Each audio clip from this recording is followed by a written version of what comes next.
Welcome to this virtual meeting of the Council.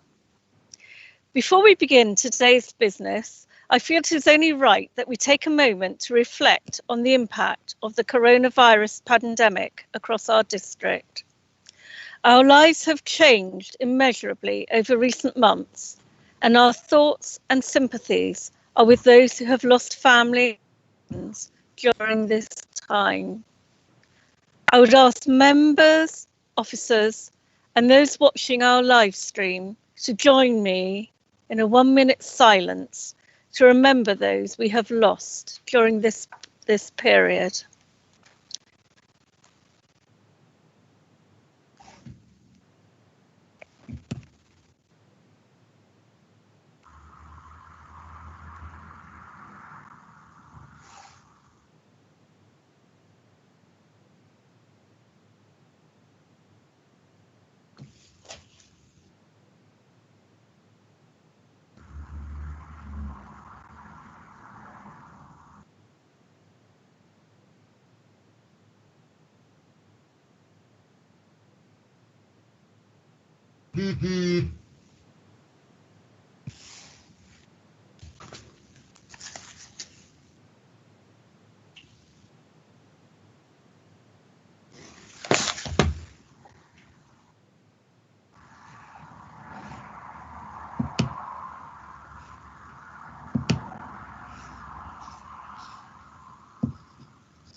Thank you.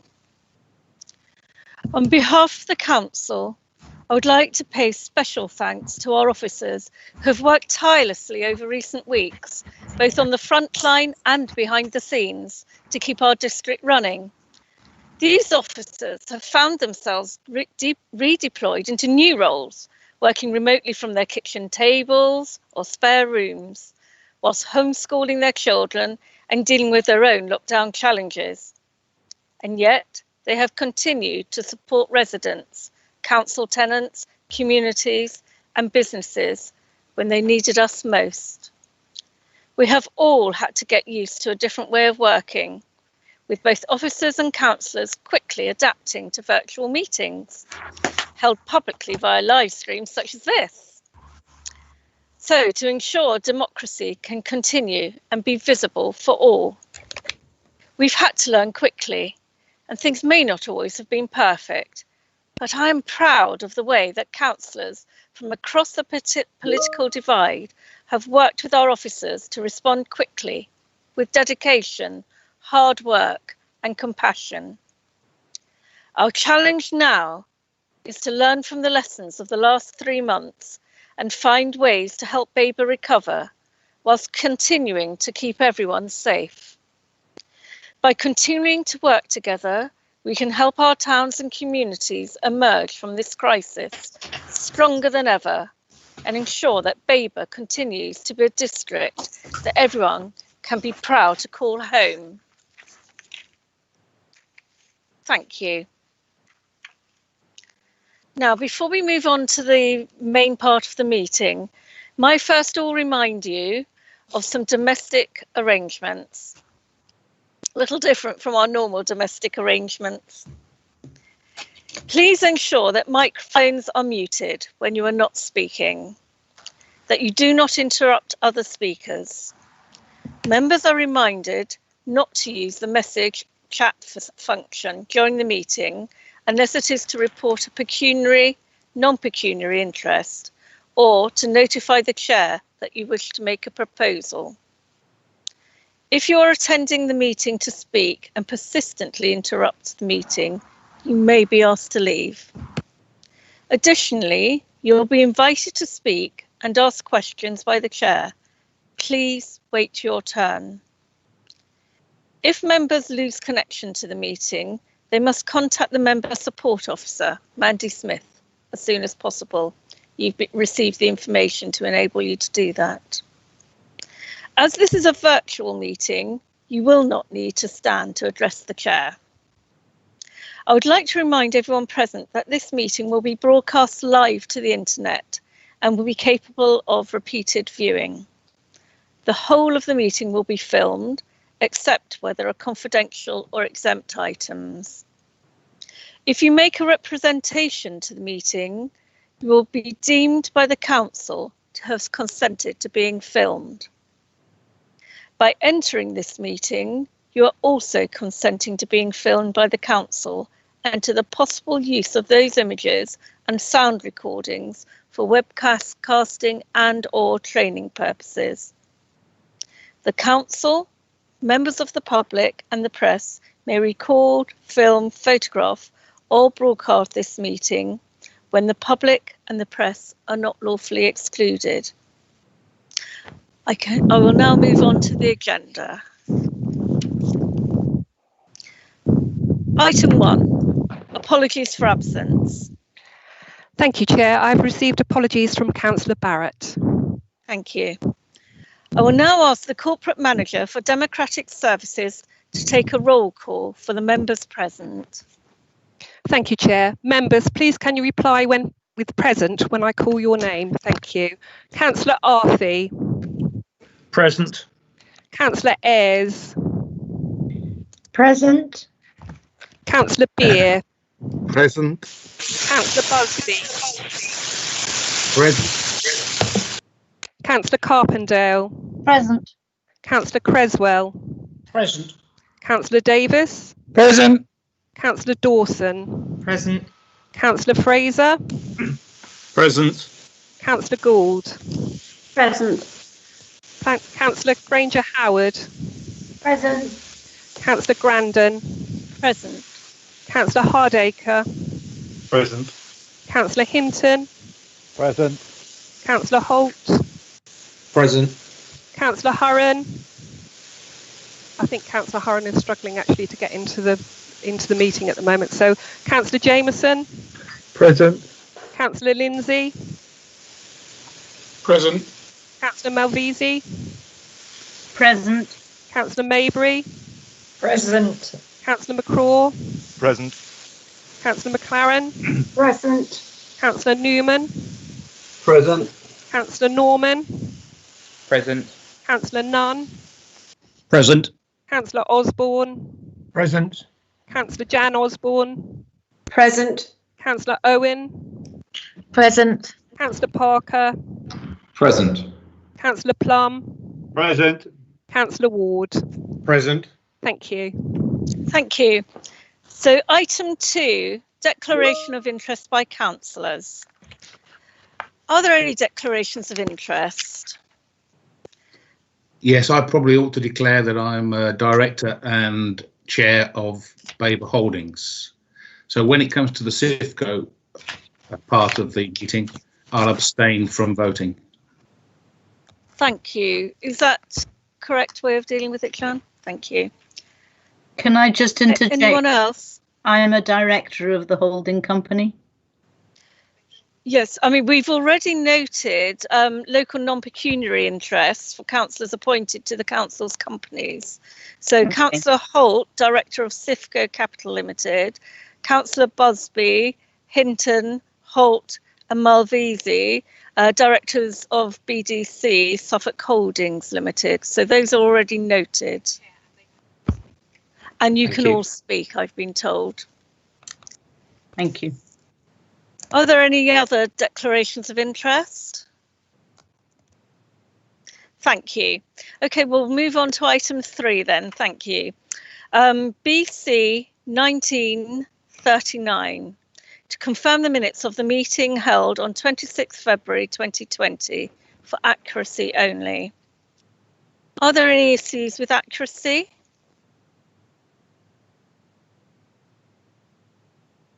Fine. If there are no comments or issues with accuracy, could I have a proposer, please? I'll propose. Councillor Ward. Councillor Ward, thank you. May I have a seconder, please? Oh, is that Councillor Malvisi? May I have a? Are you? Yes, Thank you. I'll second it. Thank you. Thank you, Councillor Malvisi. The Corporate Manager for Governance and Civic Office will now take a roll call vote for the confirmation of the minutes. Thank you. Okay, please can you reply with for, against or abstain? Councillor Arthey. For. Councillor Ayres. For. Councillor Beer. For. Councillor Busby. For. Councillor Carpendale. Abstain, I was away. Councillor Creswell. Abstain. I think I was away too. Councillor Davis. For. Councillor Dawson. For. Councillor Fraser. For. Councillor Gould. Abstain because I wasn't there. Councillor Granger Howard. For. Councillor Grandon. For. Councillor Hardacre. For. Councillor Hinton.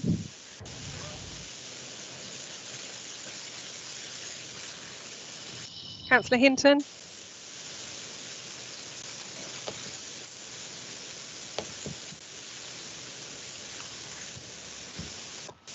Councillor Hinton, are you on mute? There was a glitch and I disappeared. Okay. So I'm if back you again, can, though. if you can reply for, against, or abstain For. for the minutes. For. Okay, thank you. Councillor Holt. For. Councillor Hurren, still not here. Councillor Jameson. For. Councillor Lindsay.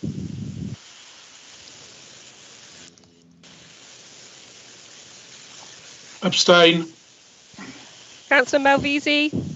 For. Councillor Maybury. For. Councillor McCraw. For. Councillor McLaren. For. Councillor Newman. For. Councillor Norman. For. Councillor Nunn. For. Councillor Osborne, Adrian Osborne. For. Councillor Jan Osborne. For. Councillor Owen. For. Councillor Parker. For. Councillor Plum. Abstain is not there. Councillor Ward. For. Chair, that is carried. Thank you. So the minutes are carried. Thank you. The minutes will be have been confirmed and they'll be signed at the next practicable opportunity. Item 4, paper BC 1940, announcements from the chairman and leader. I refer you to paper BC 1940 for noting. Thank you.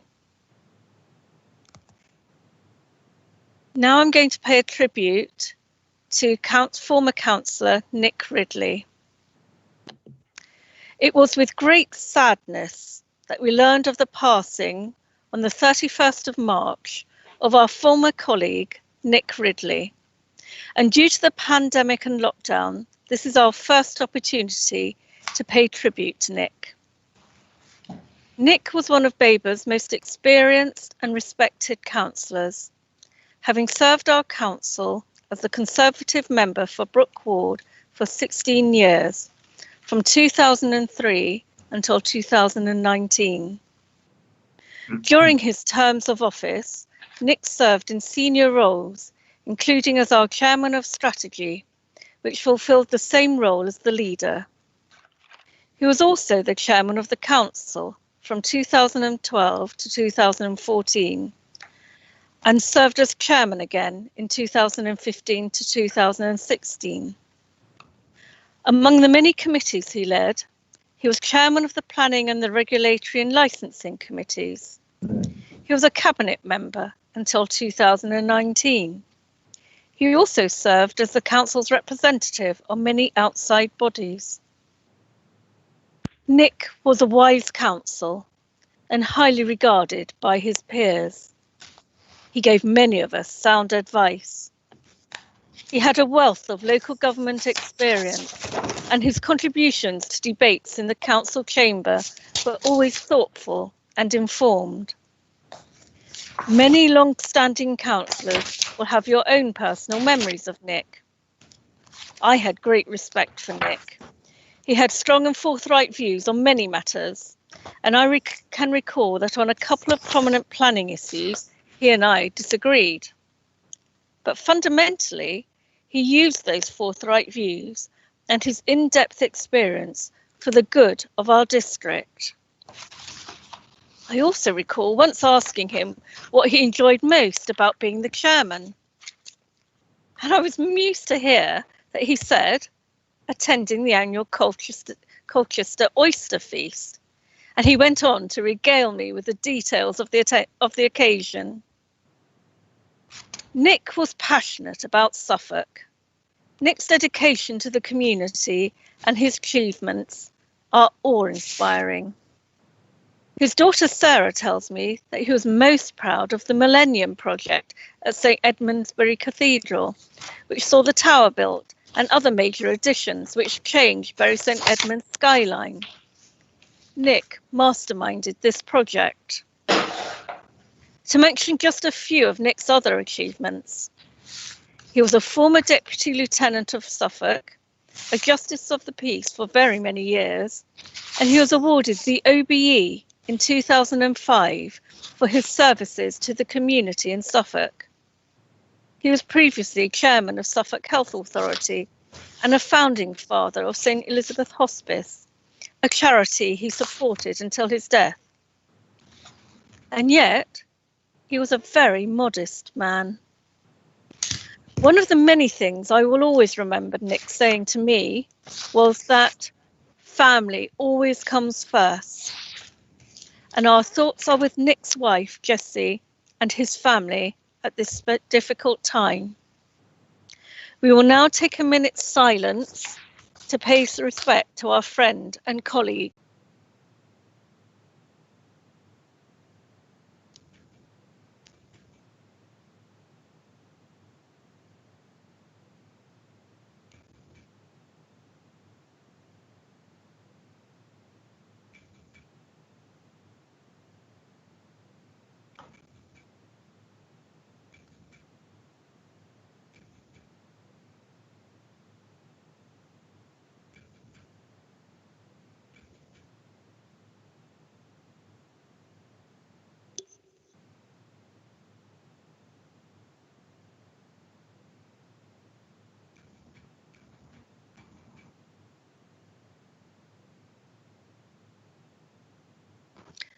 Thank you. Councillor Ward, do you have anything to report? Yes, Madam Chairman, I do. Thank you very much. It's been a long time since we last met as a council, and it is great that we have the technology now to enable us to do so in these difficult times, with the uncertainty about when we will next be able to meet in the council chamber. We have now held 2 virtual cabinet meetings and other virtual committee meetings, which have all been successful, and members and officers have coped very well. It has been a steep learning curve for many of us, I know, but everyone has adapted very quickly to this new way of working. Further improvements are being trialled, particularly to enable online voting through the latest version of the modern.gov app. I want to take this opportunity to thank all of our officers for the huge effort they have made over the past 4 months to maintain services, whilst at the same time supporting our businesses, communities and residents cope with the effects of lockdown. Many have been redeployed to focus on our response to the COVID-19 crisis and have been working very long hours, including weekends. The response in both Babergh and Mid-Suffolk, indeed across the whole county, has been exemplary. We have distributed government financial support to a wide range of small businesses very quickly. We've been part of the county-wide response to support the homeless and eliminate rough sleeping. We have distributed our own community grants, and we have supported those who have been shielded by ensuring that they have food and medical supplies and advice and support. We have worked with the Suffolk Home But Not Alone service and also the huge number of community self-help groups that were mobilised very quickly across our districts. Everyone involved deserves all of our thanks and gratitude, but this would not have been possible without the senior leadership team we have. They have been simply inspiring to work with and have worked harder than I could have imagined. I know also that many members have been active in their communities to ensure that they have the support they need from Babergh, and I thank you two for doing this. It is the local leadership that shows councillors at their best.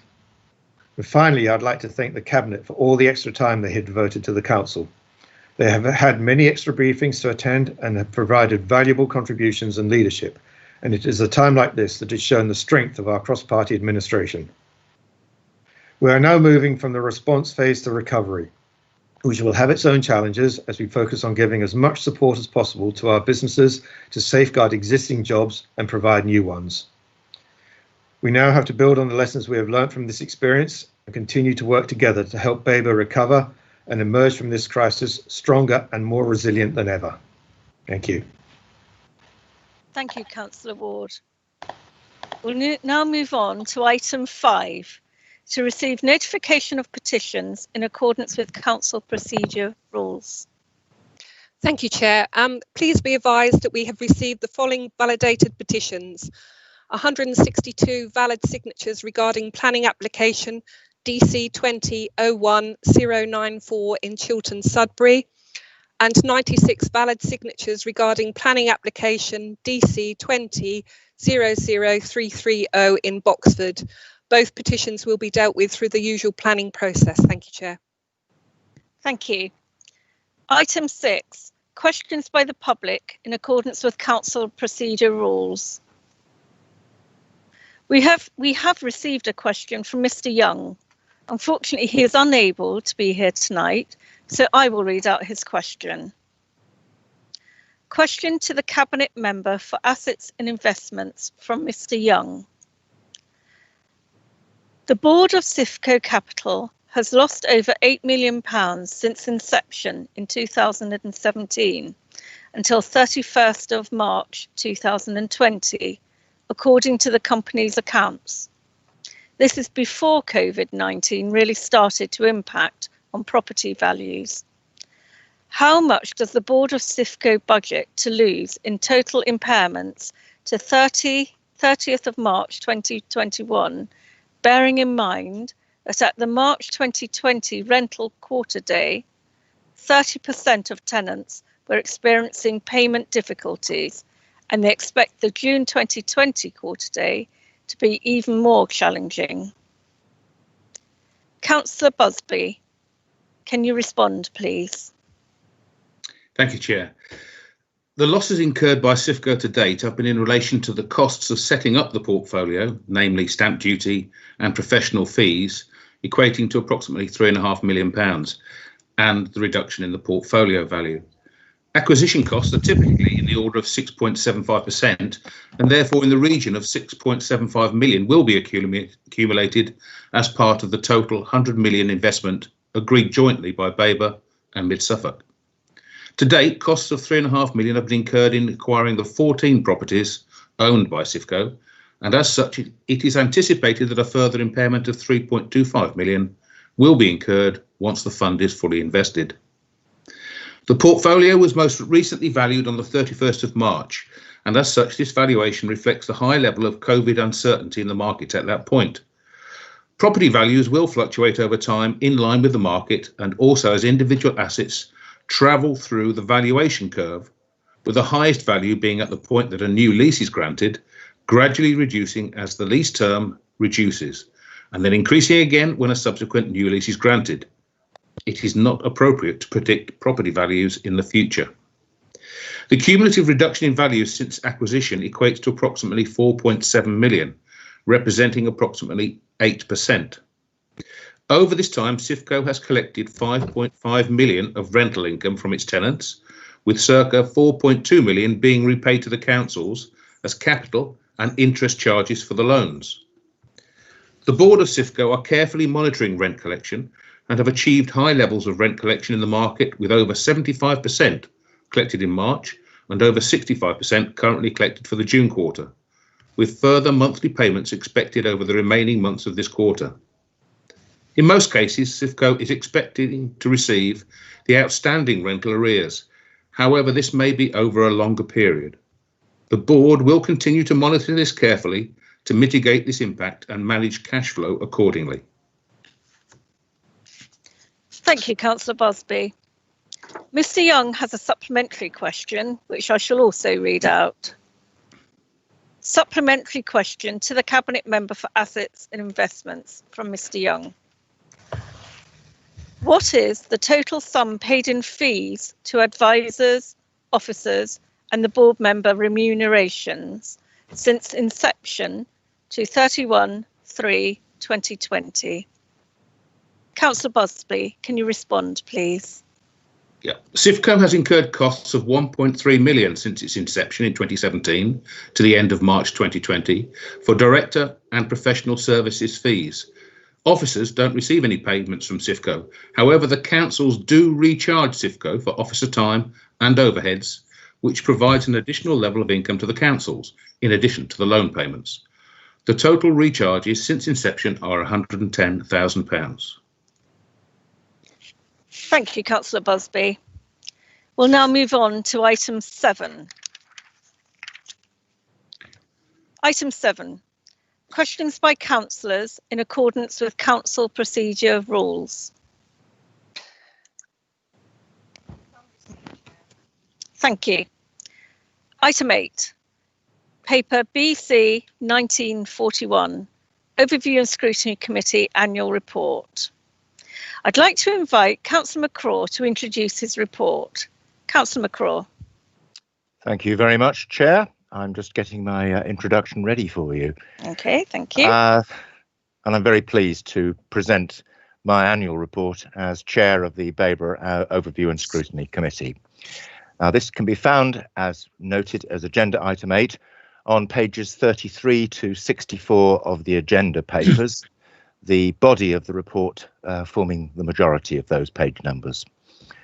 Our 2020 to 2021 work plan, that's 2019 to 2020, was made up of a very varied range of topics to scrutinise, but our work has been disrupted, first by the general election, and then just as we were getting back, by the COVID-19 viral pandemic. From mid-March, all meetings were cancelled until suitable arrangements for virtual meetings could be made. Most of the meetings held during the year have been joint meetings with Mid-Suffolk Overview and Scrutiny Committee. Keith Wellham, the chair at Mid-Suffolk, and I have alternated chairing these meetings. Our agendas have included pre-scrutiny of items prior to Cabinet or Council decisions, scrutiny of topics selected by the committee or requested by Council, presentations of important matters by senior officers and witnesses from outside the two authorities, and of course information bulletins requested by the committee. Now, some of these over some period of time as we track an individual topic. The Joint Committee set up a task and finish group this year, or this last council year, to work with members and officers from other Suffolk authorities to scrutinise the work of citizens' advice and provide recommendations to the scrutiny committees of all the authorities taking part. And this work was particularly helpful in providing a better understanding of the breadth of work covered by citizens' advice, as well as the pressures they are under and how they are funded. And I would suggest that that might have significant importance in the future. Normally, I would provide a more detailed report of the activity and findings of scrutiny since the Council last met. Well, you'll be pleased that I regard that as being contained within the report in summary form. Due to its direct relevance to business on the agenda today, I will, however, draw attention to our June 2020 meeting, which examined the performance of cifco in 2019-20 and the business plan for 2020 to 2021. And this received heavy interest and a very large number of questions for witnesses from non-committee members. And that's good. That's one of the things scrutiny is for. I could wish for that all the time. All those questions and concerns were answered, and members will find many of them further addressed within the reports from cifco that they are considering today. In the final analysis, the Joint Overview and Scrutiny Committee endorsed these reports, as they have done in the previous 2 years, covering the entire lifetime of cifco.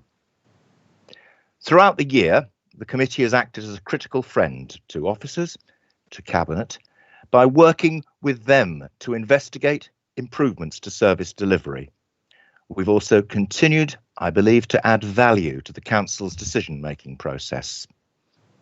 I'd like to make some thanks to Henriette Holloway, our Senior Governance Support Officer, Committee Services, to Jan Robinson, our Corporate Manager for Democratic Services, for their support and their input throughout the year. I have to mention Adrian Osborne and his predecessor, Sue Ayres, who have been the committee vice chair during the year. And I'm extremely grateful to members of the committee for their commitment and to officers for providing clear and concise responses to requests for information and in the preparation of reports, not a passive process. My thanks also go to Keith Wellham, the chair of Mid Suffolk Overview and Scrutiny, his Vice Chair, Keith Scarf, and members of that committee, because we have worked collaboratively across the period. We've produced a draft work plan for 2020-2021, and that is included in the annual report. However, I'm confident that monthly meetings from now on through to April 2021 will enable scrutiny of topics previously delayed from the spring of 2020 to be completed. Other issues will be incorporated into the work plan, and this will be presented to Council in September. I would like to move the recommendation that this be noted, but amend the date. So I propose that the Babergh Overview and Scrutiny Committee's annual report for 2019 to 2020 be noted, and I look for a seconder. Thank you, Councillor. I'll second that, if I may. Who's that? Sorry, Sue Ayres. Thank you, Councillor Ayres. And I'm also happy to take questions on the report either here or outside the meeting. Thank you very much. Thank you. Are there any questions for Councillor McCraw? If you'd like to use your raise the hand facility. Oh, Councillor Ward, have you got questions for Councillor McCraw? Your hand is raised. Councillor Ward, you're on mute, I think. I know it's taking a while to respond. It's not so much a question. It's just from my perspective as leader and on behalf of the cabinet to thank Scrutiny for what they have done. The Joint Overview and Scrutiny Committee has provided a valuable service to both councils, and the work they do is very thorough. And particularly as Councillor McCraw has mentioned regarding cifco, which obviously is something that we're going to be debating later this evening. But there's been a wide range of topics, and when I've attended, I really have enjoyed the debates there. And I think that it's certainly from our point of view a very valuable contribution to the administration of this council. Thanks. Thank you, Councillor Ward. Did you have any response, Councillor McCraw? No, it's very pleasant to hear these things. In fact, it's absolutely essential, I've said this all along, that Cabinet, Council and Scrutiny are a sort of tripod, a very stable base on which to build decent governance and good administration. Thank you. Councillor Maybury, your hand is raised. Do you have a question? No, I don't have a question. Although it has not been mentioned within the annual report, there is a comment on the citizens' advice, and it is just to declare that I am a director of Sudbury Citizens' Advice. It's not been mentioned tonight, but it is in the report. Okay, thank you. That will be noted. And actually, whilst we were examining, if I may, Chair, it was quite remarkable and obvious how many councillors had direct experience of citizens' advice through their own voluntary efforts, and that was a crucial part of the operation of citizens' advice and one of our major findings during our examination. So my thanks go to all those people. Indeed, thank you. Councillor Jan Osborne, have you got a question? Yes, thank you, Madam Chairman. No, it's not a question. I am also a trustee on the CAB board, so I declare a non-pecuniary interest in just that part of the scrutiny report. Thank you very much. Okay, that will be noted. Thank you. Are there any questions for Councillor McCraw, please?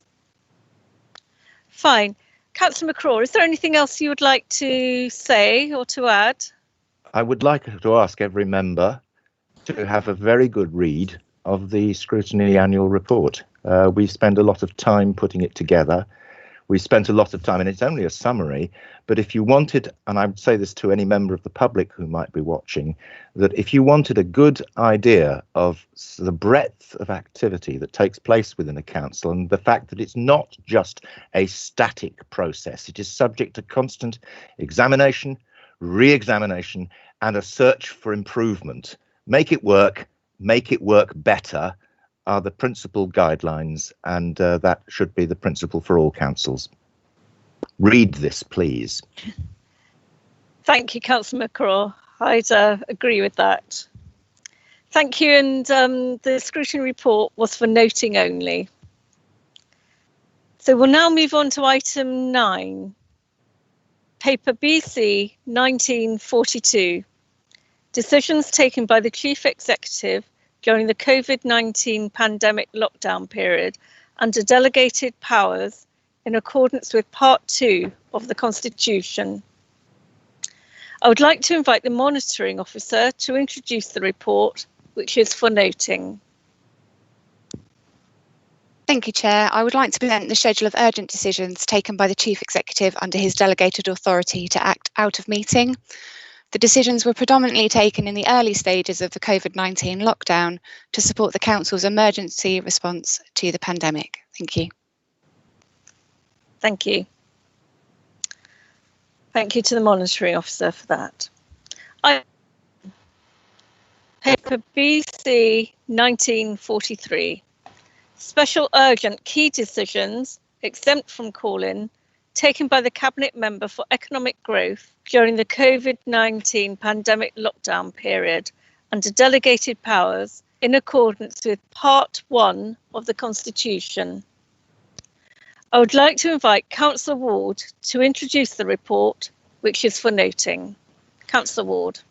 Thank you, Chair. I'd like to report to the Council that on 20th of May 2020, I granted delegated authority to the Cabinet Member for Economic Growth to agree the discretionary business grants policy using the powers given to me as Leader of the Council by Article 6 of the Constitution.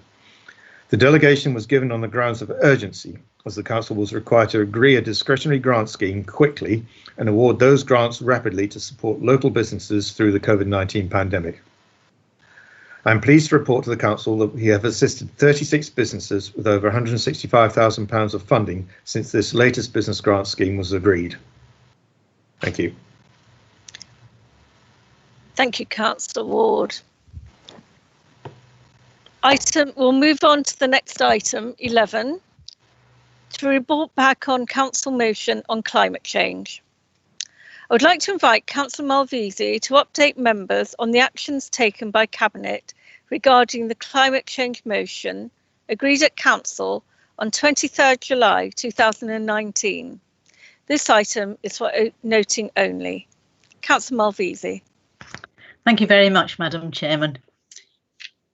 I'm delighted to report to the full Council on behalf of the Cabinet that the Cabinet unanimously approved a carbon reduction management plan at a simultaneous meeting with Mid-Suffolk Cabinet on the 6th of July. Following this Council's universal support to the motion declaring a climate emergency in July 2019.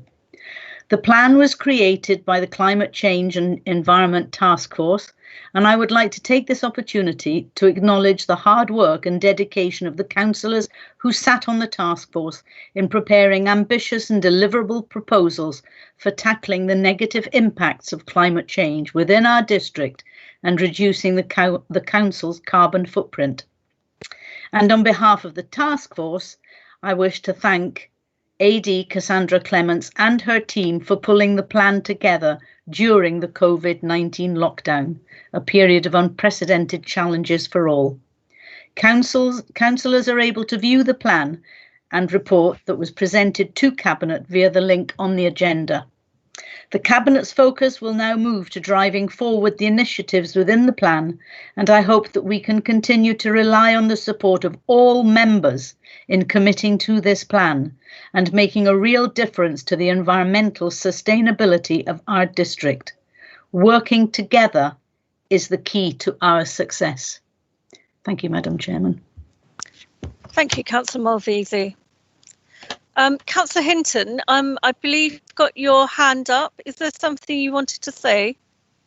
Thank you, Madam Chairman. Yes, it was really to do with the previous two speakers, with delegated decisions. And I just wondered where the logic of some of the delegated decisions that should have been happening within planning fit into this sort of delegated powers, where we have 350 homes approved under delegated powers and 14 homes approved under delegated powers, but 6 have to go before the committee. There seems to be no logic to the way that the size of applications is applied to utilising delegated powers.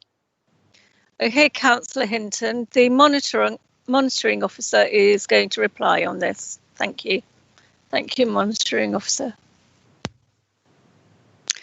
Thank you, Chair. I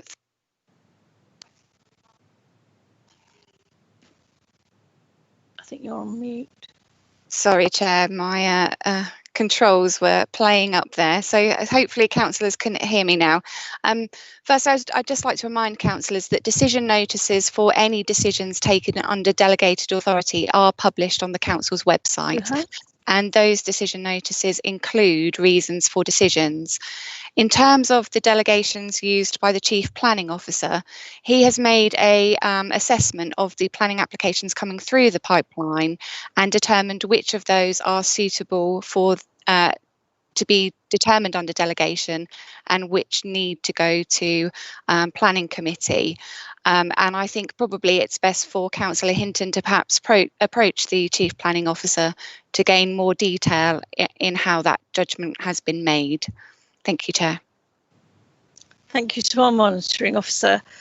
Councillor Lindsay, did you have your hand up? Is there something you wanted to ask? Yes, thank you, Chair.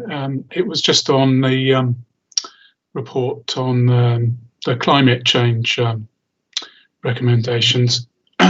In the some of the appendices that came with the recommendations, there was one of them, from memory, I think it was Appendix E, but I can't quite recall.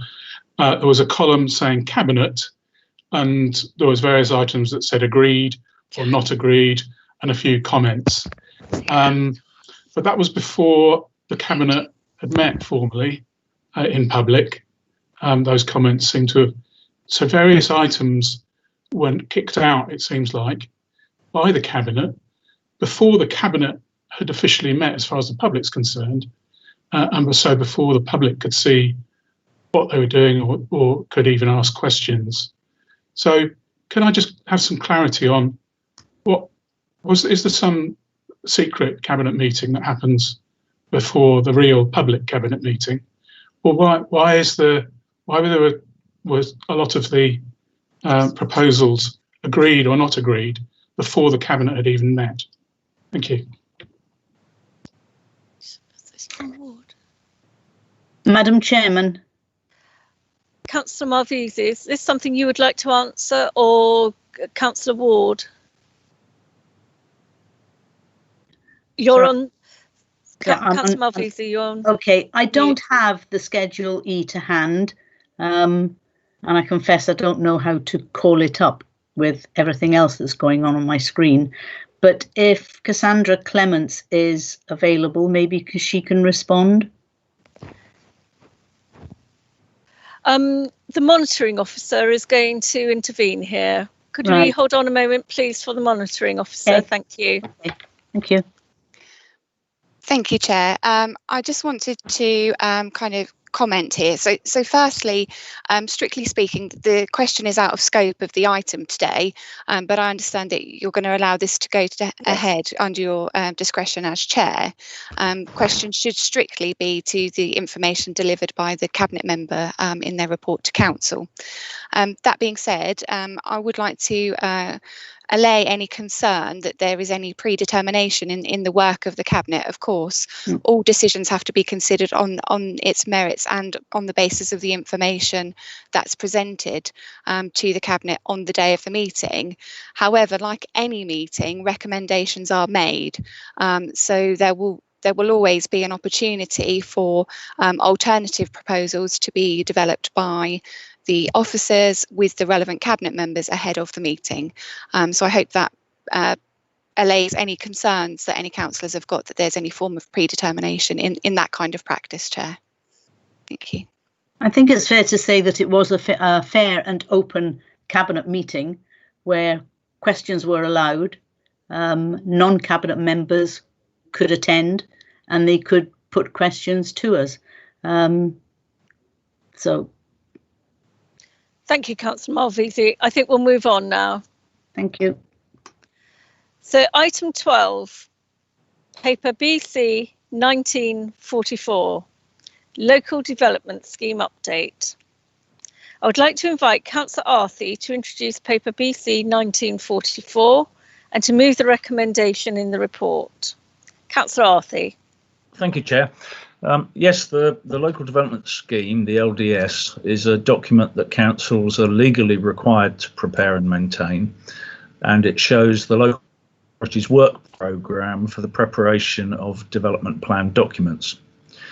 What is before you today is a joint local development scheme for both Babergh and Mid-Suffolk District Councils, which sets out the proposed timetable for the joint local plan and the review of the community infrastructure levy charging schedules. As you know, we published the new JLP preferred options for consultation last summer, and the responses have been collated, analysed and considered by the member working group. We are now in a period where further work is being done, as outlined in paragraph 1.4 of the report, to take us to the next stage and submission.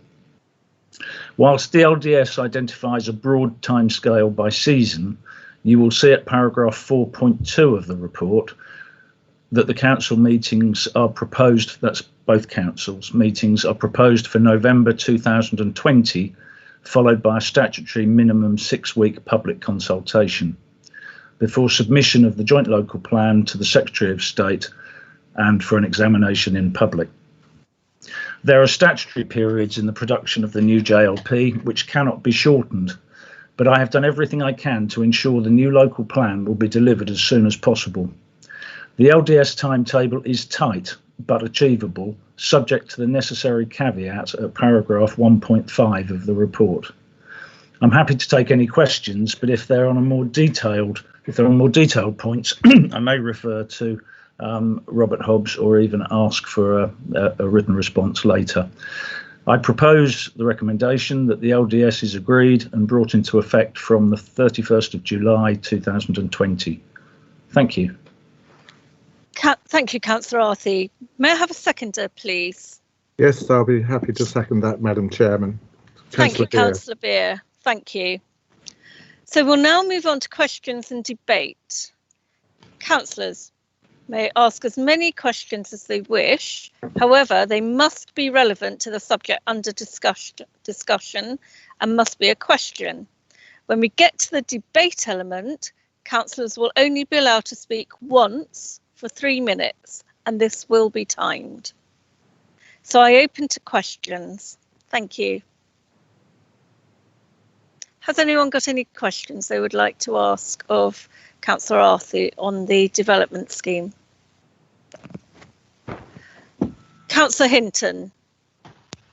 Thank you, Madam Chair.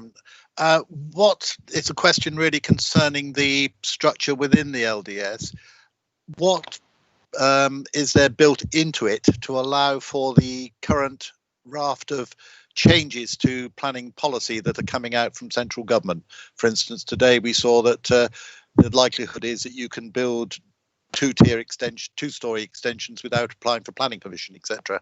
So what is there within the proposed plan that is going to help us to keep some sort of control over the look of the district and prevent it from turning into a right pig's ear? So excuse my technical expression. Councillor Arthey. Well, I suppose the simple answer is there's nothing specific built into the timetable for that, because like Councillor Hinton, I only learned of this today. However, you will notice, and I mentioned it in my opening report, the at 1.5 that says that we have assumed that we won't have to make major changes to the document as a result of changes made by the government. So as I understand it, what Councillor Hinton is referring to is probably something that will affect permitted development rights. It's probably something that Phil Isbell and his team will have to deal with. It may not be something that actually causes major changes to our document itself. So my initial response to him is that it may not cause any additional delay at all. That's what we hope. Thank you. Councillor Ward. Thank you, Chair. Yeah, coming back to paragraph 1.5, and I do understand that the comment about the any possible changes to the planning regime from central government, but I think we all really hope that we can have that November council meeting so that we can go out to the Regulation 19 publication shortly after that. You mentioned in 1.5 that assuming no major changes or revisions as a result of ongoing sustainability appraisal work and evidence-based work, but presumably at this late stage in the game and with a detailed project plan, we know exactly that the scope of the remaining sustainability appraisal work and evidence-based work, and that's been factored in when coming up with the November date for the council meeting, and that there shouldn't be any further surprises there for us. Yes, I'd like to think that's true. However, until the final work is finalised, it would be impossible to promise that. We'll also be seeking council's advice.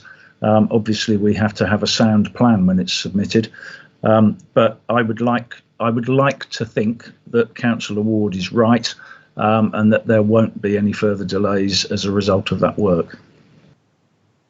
Thank you. Councillor McCraw. Thank you, Chair. It's just really to confirm my understanding of what Councillor Arthey has said. I understand the chosen route for central government in these revisions to planning is through permitted development rights, and those don't fall under the scope or purview of any local development scheme. They're not already covered. They are basically an imposition from central government. We don't cover permitted development rights within the policy as it exists, so I can't see that this would affect that policy or development scheme. Councillor Arthey? Yeah, I think the question was more around how confident are we with the timetable set out in the LDS, and how could that timetable be threatened by changes. So whilst Councillor McCraw is absolutely right, I think the question was more about possible delays rather than what might have to change in the JLP. Thank you. Councillor Maybury. Councillor Maybury. I think you might be on mute. No, you're on mute. We can't hear you, Councillor Maybury. No. Now we can hear you. Oh, no, we can't hear you again. It's gone off again. Now we can hear you. Don't touch it. I won't touch it. Yeah, we can hear you. Thank you. Yes, thank you. I apologise for that. I just wanted to ask Councillor Arthey, if I may. I believe it's on page 84, but I daren't touch this computer to double check that at the moment. Whether he believes that this timetable will be restricted in any way because of the quite significant dissension that's arising over the deferment of CIL payments, please. No, not at all, because the issue about CIL is to do with the charging regime. So what we're looking at is ensuring that the amount of CIL we are collecting is the amount of CIL for the delivery of the infrastructure. So this is more about the charging of CIL than it is with regard to sort of CIL, how can I put this, awards or grants. May I come back, Madam Chairman? Please do. Thank you. I apologise, Councillor Arthey, if you're not clear with what I'm trying to ask.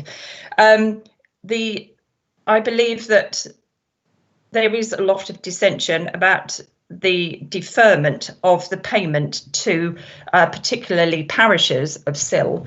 And this may be described as the charging system because developers are rightly or wrongly, however one wishes to support them, that they cannot pay all their SIL when it is asked for.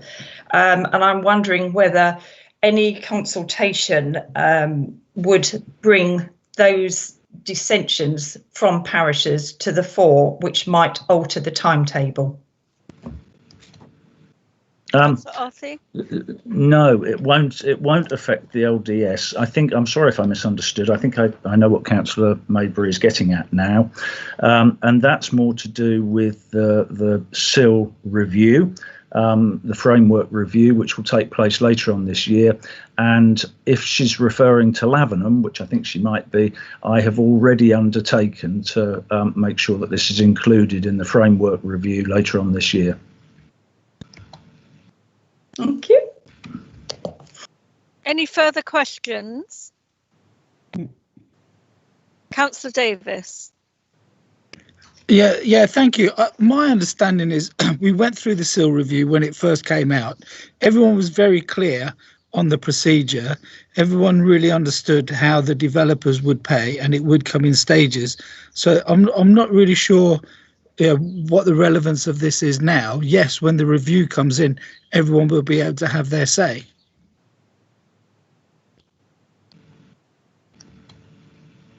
Yeah, can I just say that we're talking about two different things here. One is the framework review, which is about how we deal with SIL. The other is the charging review, which is how much we charge developers. And the rates have to be reviewed every now and again, because, as I said earlier on, you have to look at the long term, and in the long term, the contributions from developers should be sufficient to allow for the required infrastructure. So it's kind of a balancing act that you have to do over time. And if we're not charging enough, we have to charge a bit more. And I'm guessing that if we're charging too much, we can charge a bit less. So if there are no more questions, we'll now move on to debate. I'd like to open this up to debate. Is there anyone ready to start?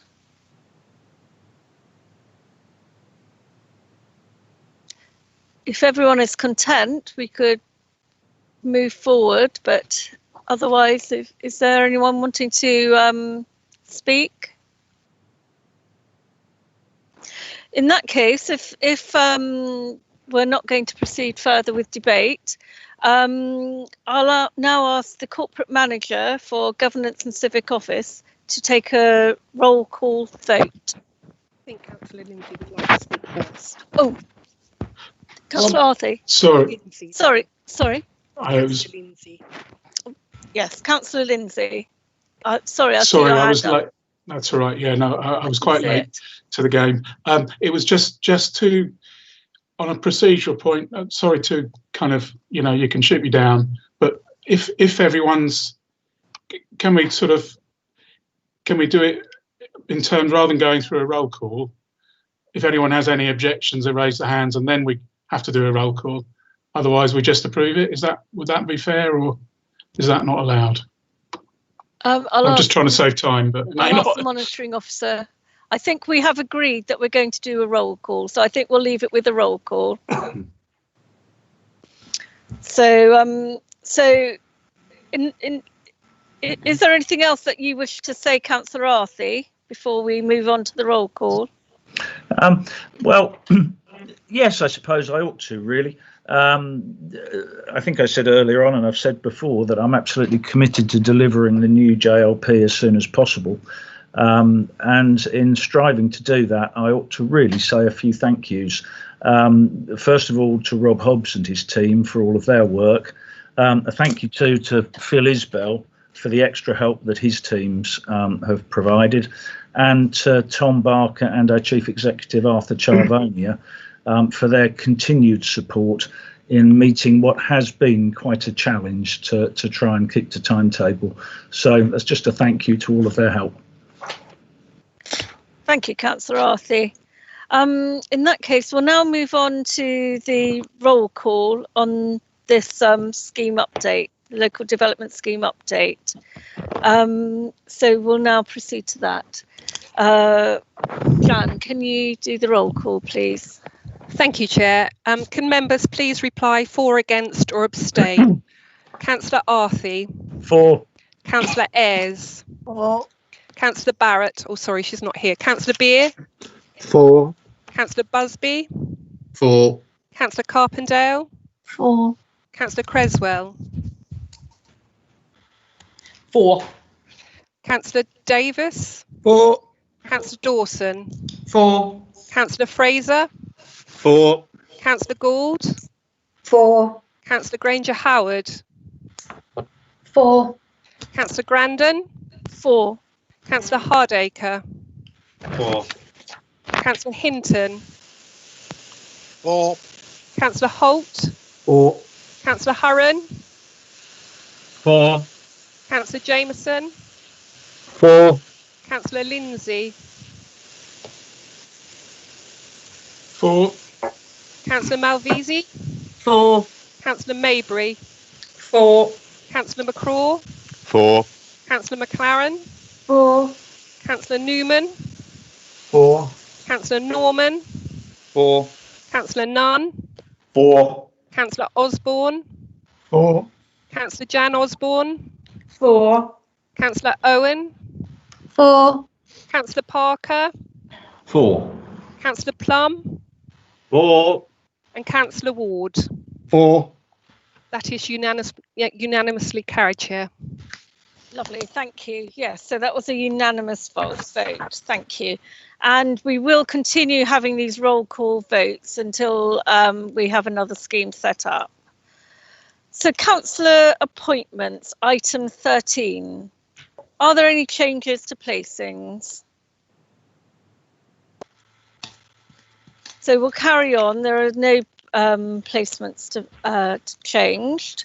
Item 14, motion on notice. We have two motions on notice. Paper 14A, to consider the motion on notice received from Councillor Jameson. Rules of debate under Part 3 of the Constitution, paragraph 17. A council will have 3 minutes to speak, apart from the proposer of the motion or amendment, who shall have 5 minutes. And they may speak on any motion. If a motion is amended, a council may speak once on each amendment. I would like to invite Councillor Jameson to move the motion. Thank you, Madam Chair. Sorry, Councillor Jameson. Can I just interject, Madam Chair, because I've got an amendment to the motion, and I understand that it has been tabled ahead of the meeting. So I don't know whether I do it now or later. Councillor Malvisi, could you wait a moment? We have to have a seconder first for the original motion, and then you can step in with your amendment afterwards. Thank you. Thank you. Thank you both. Thank you. So, Councillor Jameson, would you like to present your motion, please? Okay, thank you again, Madam Chair. Due to the COVID crisis, there's been a significant increase in the number of people that have either taken up cycling or returned to it. And in May this year, the Secretary of State for Transport, Grant Shapps, said that when the country gets back to work, we need to carry on cycling and to be joined by millions more. To enable this, the government is expecting local authorities to facilitate this.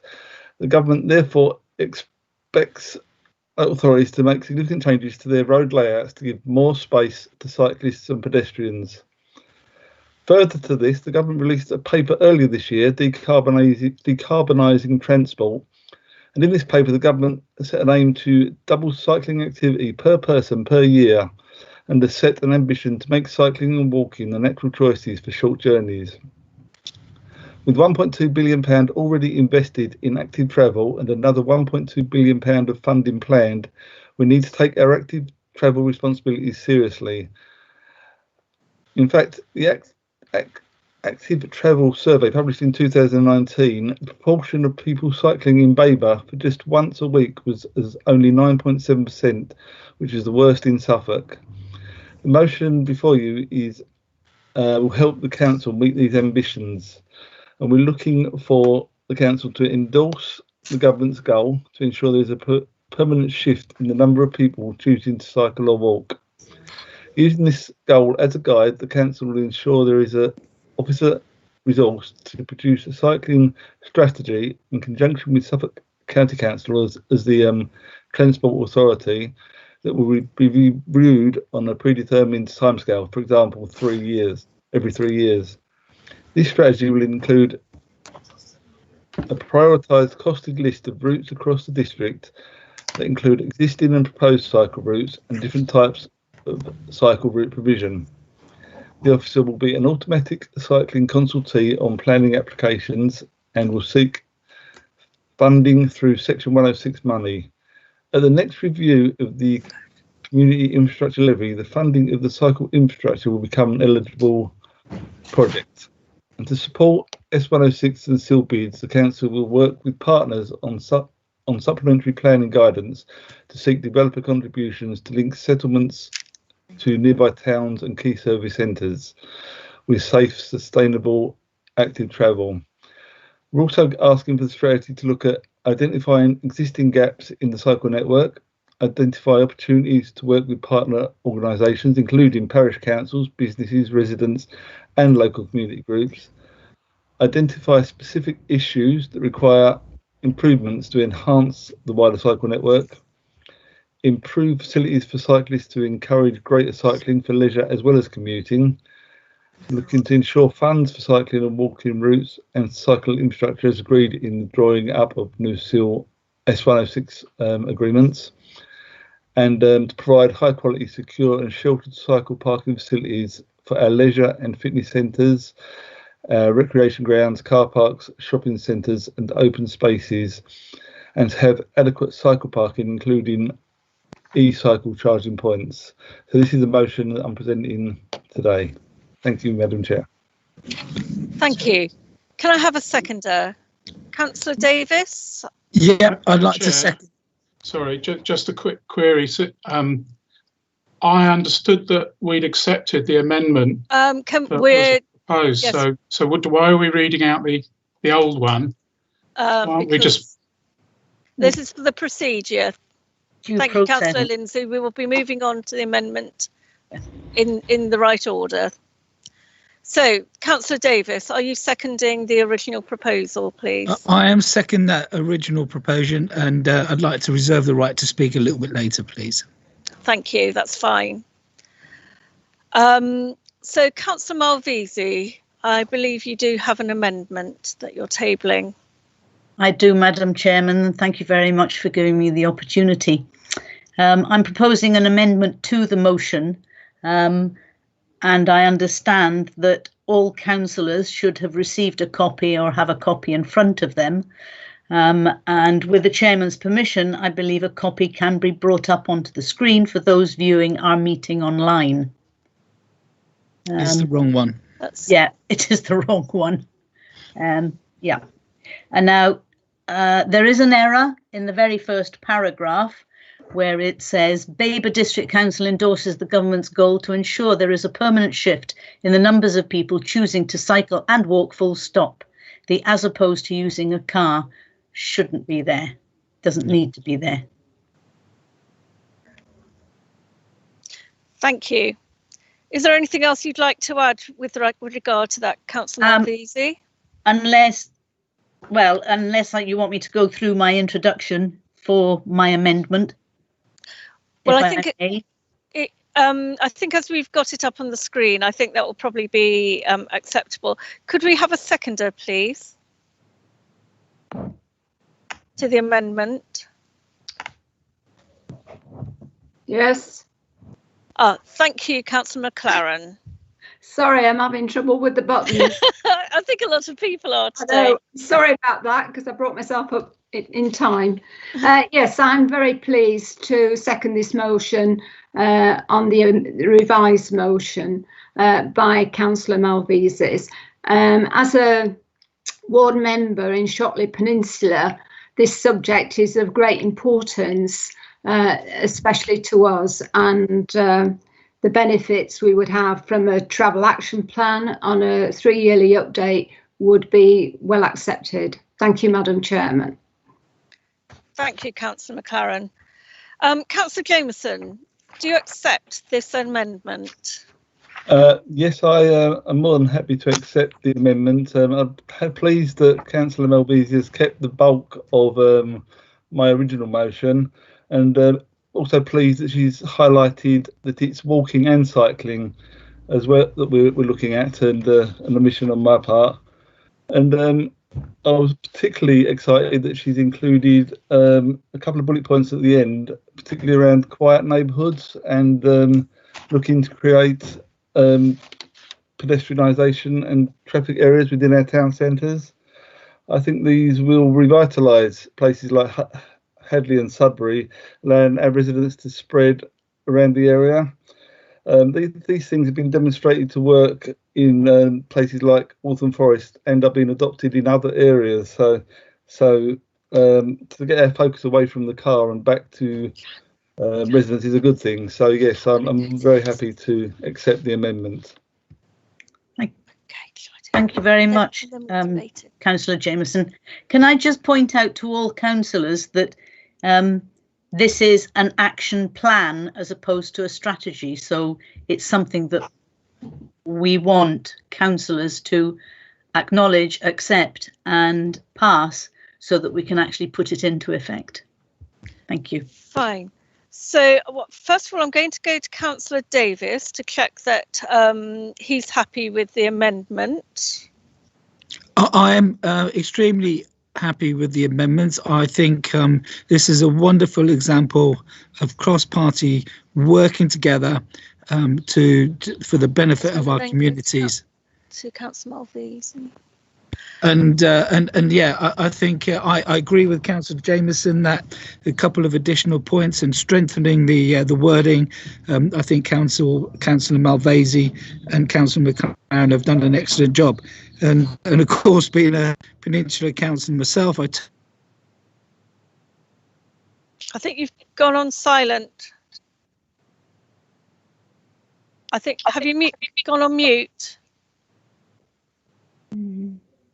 I think you might have lost your connection, Councillor Davis. I believe he's frozen. Right. So I was going to go on to Councillor Malvese again, because I don't think I allowed you time to finish presenting your amendment. So if there's anything more that you would like to say on your amendment first, Councillor Malvese, I apologise for not allowing you time to present your paper properly. No problem, Madam Chairman. Thank you. I think it's important to stress that it is an action plan and not a strategy, so that we can develop each initiative into meaningful projects which are costed and subject to securing funding from a range of sources and thereby being deliverable. A wider sustainable travel action plan will enable us to consider initiatives such as e-scooters, e-bikes, and promote the use of walking and cycling for business as well as for leisure. There's no need to pop in the car to go round to have a meeting with your accountant. You can walk to the accountant's office in Sudbury. So we're all committed to getting more people active in our communities and for our council, Babergh, to lead the way in developing sustainable travel across Suffolk. So I'm therefore proposing the amended motion tonight to full council. Thank you. Thank you, Councillor Malvese. Well, the amendment has been accepted, in which you've now heard more information on. Yeah. So now we're going to go to debate on the motion, on the substantive motion. Councillor Ward, would you like to start the debate, please?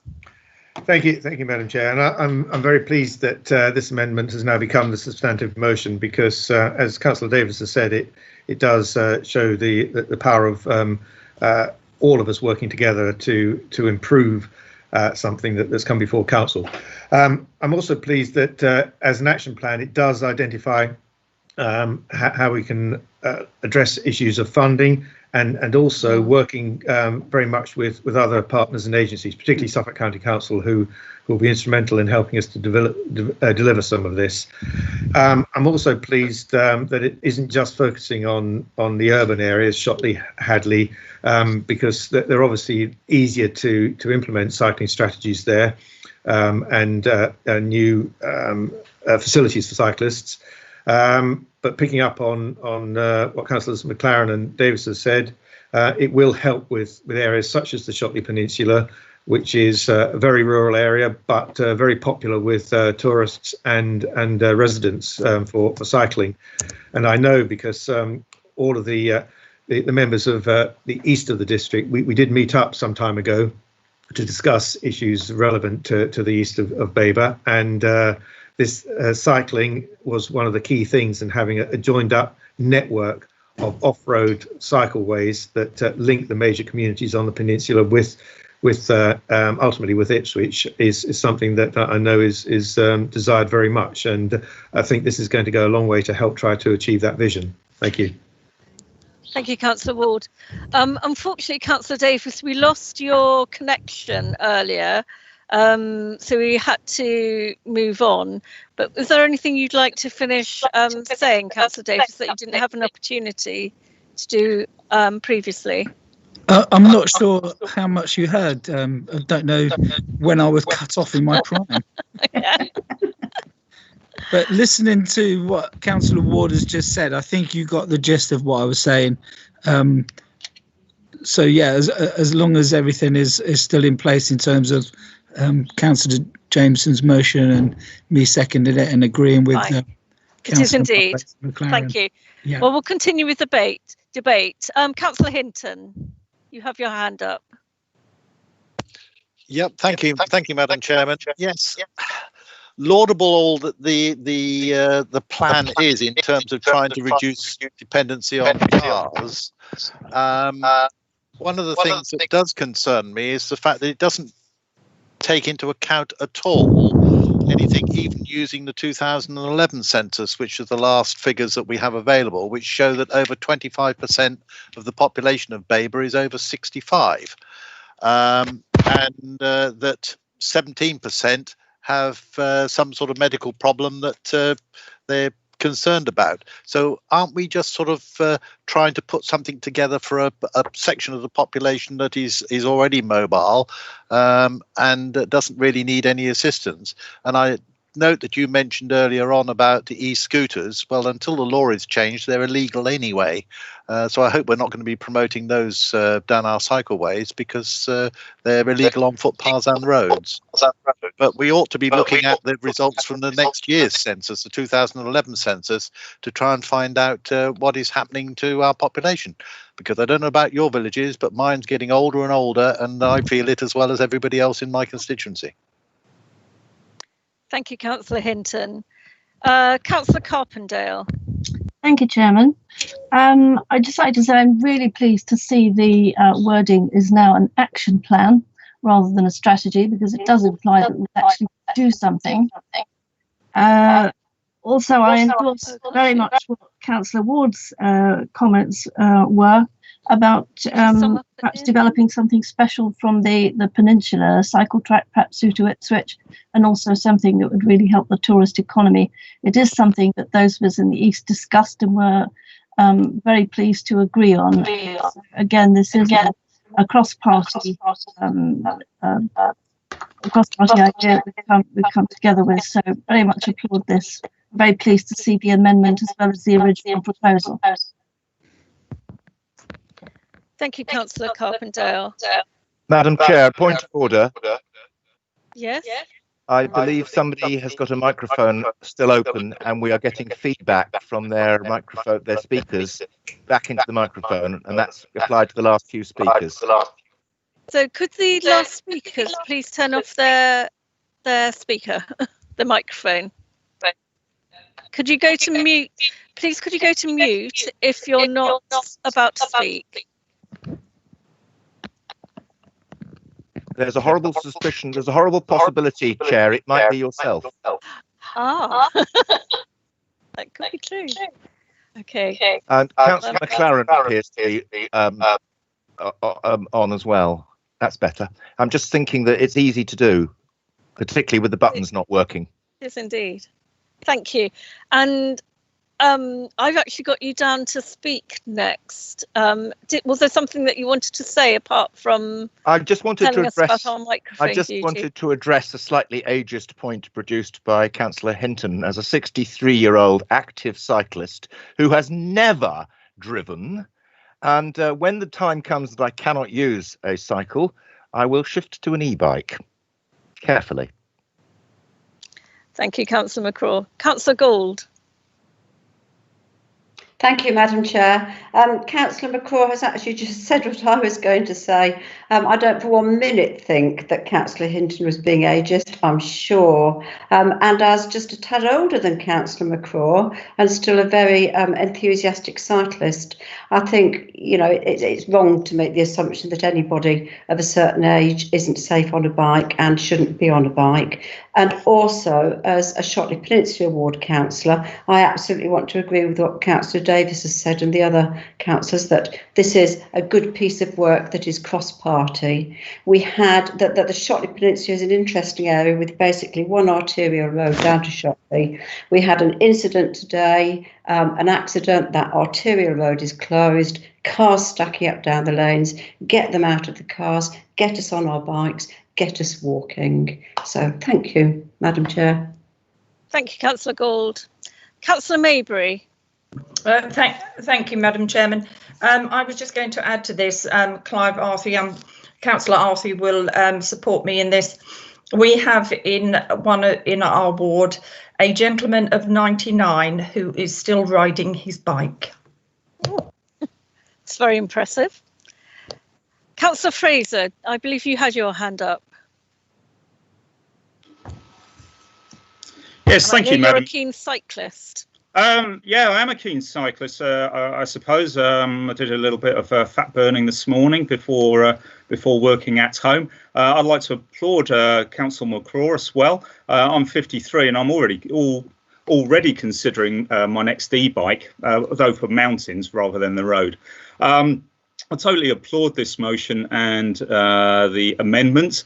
I think there's a lot of momentum here in Hadley as an urban area to get things moving along, especially encouraging the younger members of our society here. So I think this, and coming from the county side, I think there was the county actually earmarked 337,000 for cycling recently. And this was really centred on Ipswich and a little bit in Bury. So I think we really need to get some of this used for our more rural areas, as well as Hadley and Sudbury, of course. Thank you. Thank you. Councillor Malvisi, I believe you'd like to speak again. No, I did put my hand up, but Councillor McGraw said what I was going to say. Councillor Davis did, so everybody said what I was going to say, so thank you very much. Okay, thank you. Is there anyone else who'd like to speak? So in that case, Councillor Jameson, would you like to sum up? Or is there anything else you would like to add? Councillor Jameson, I believe you're muted. Is that okay? I think that's okay, isn't it? Can you hear okay? Yes. Yep. Yeah. Yes. No more to add, Madam Chair. I'm just happy to the motion is seemingly being supported by most members, and happy for it to go forward. Thank you. So in that case, I'll now ask the Corporate Manager for Governance and Civic Office to take a roll call on the amendment, which has now become the substantive motion. Thank you. We'll now have the roll call. Thank you, Chair. If members can reply with for, against or abstain. Councillor Arthey. For. Councillor Ayres.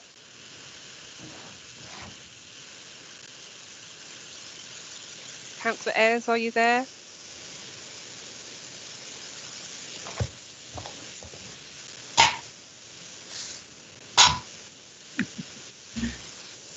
No. Councillor Beer. For. Councillor Busby.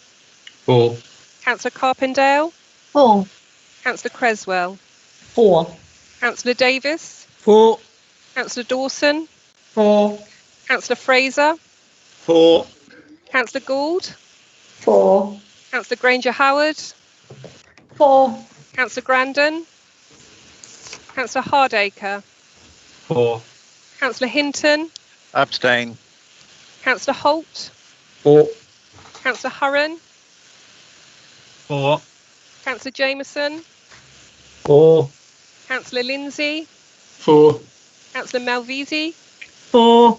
Councillor Maybury. 4. Councillor McCraw. 4. Councillor McLaren. 4. Councillor Newman. 4. Councillor Norman. 4. Councillor Nunn. 4. Councillor Osborne. 4. Councillor Jan Osborne. 4. Councillor Owen. 4. Councillor Parker. 4. Councillor Plum. 4. Councillor Ward. 4. Councillor Carpendale, are you back and able to vote now? I don't think it was me that you were missing. I voted 4. Councillor Ayres, sorry. Yeah. 4. Okay, thank you. That is carried, Chair. Thank you very much, everyone.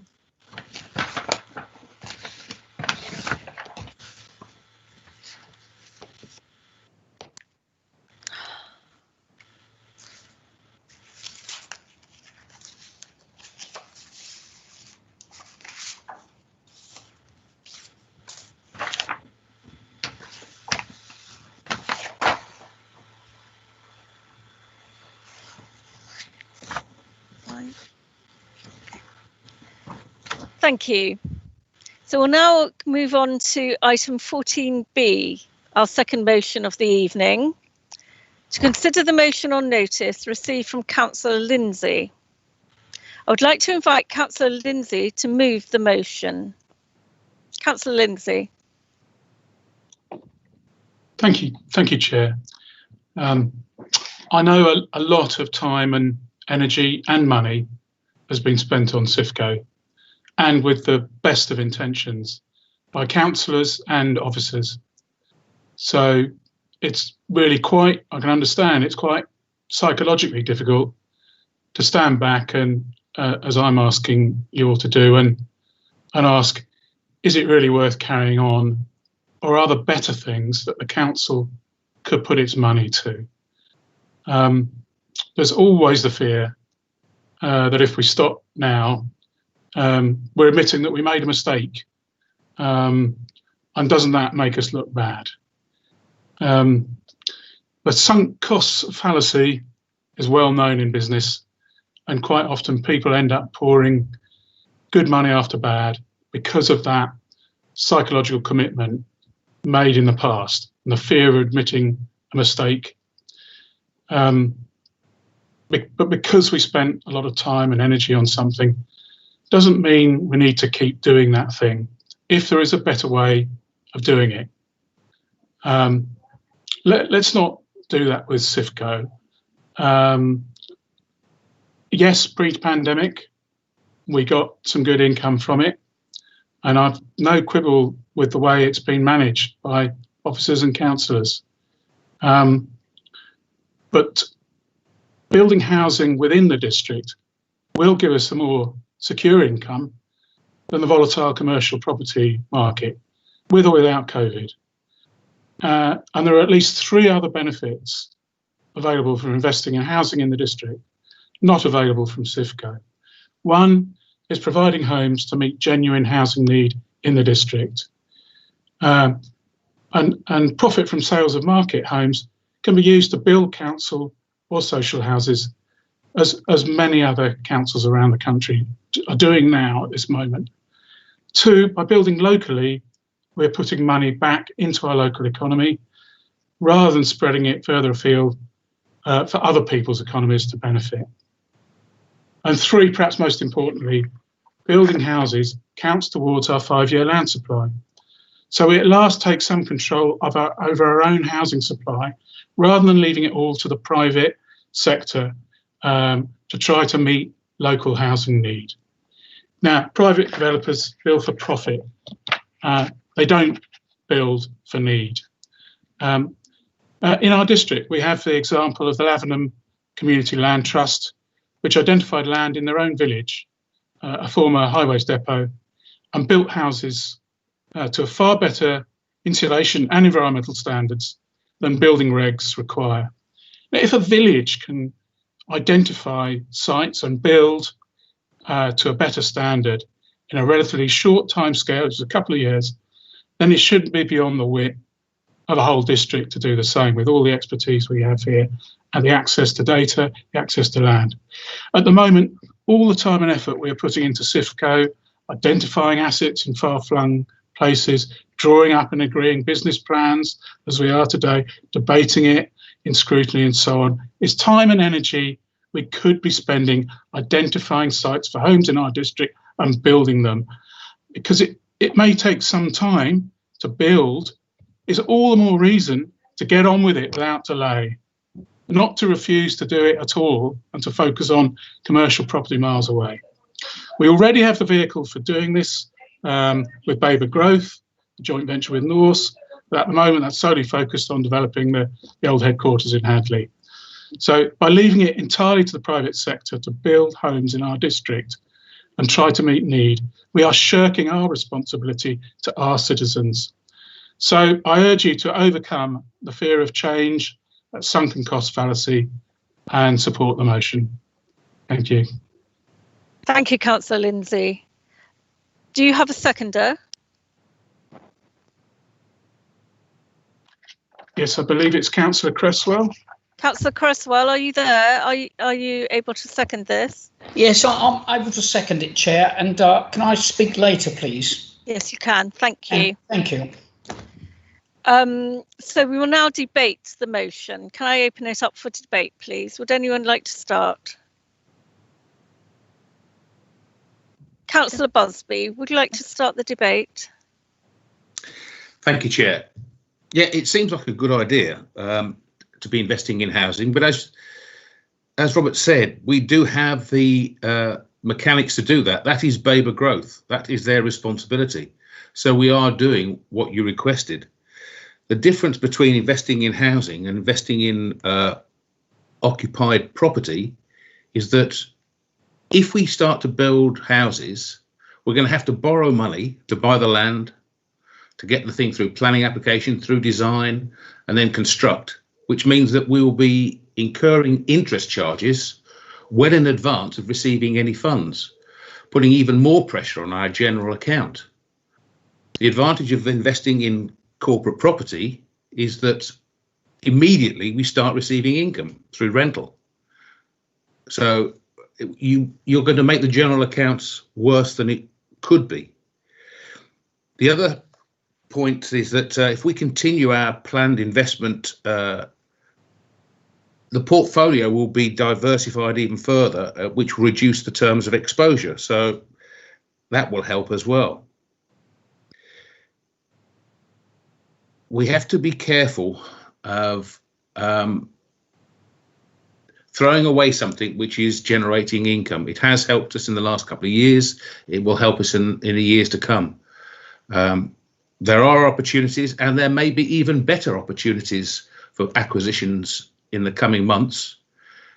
We need to be around to take those. The latest one that we've done, I think, is a very good acquisition. Will generate about over 8% return. So I'm sorry, but I can't support you on this.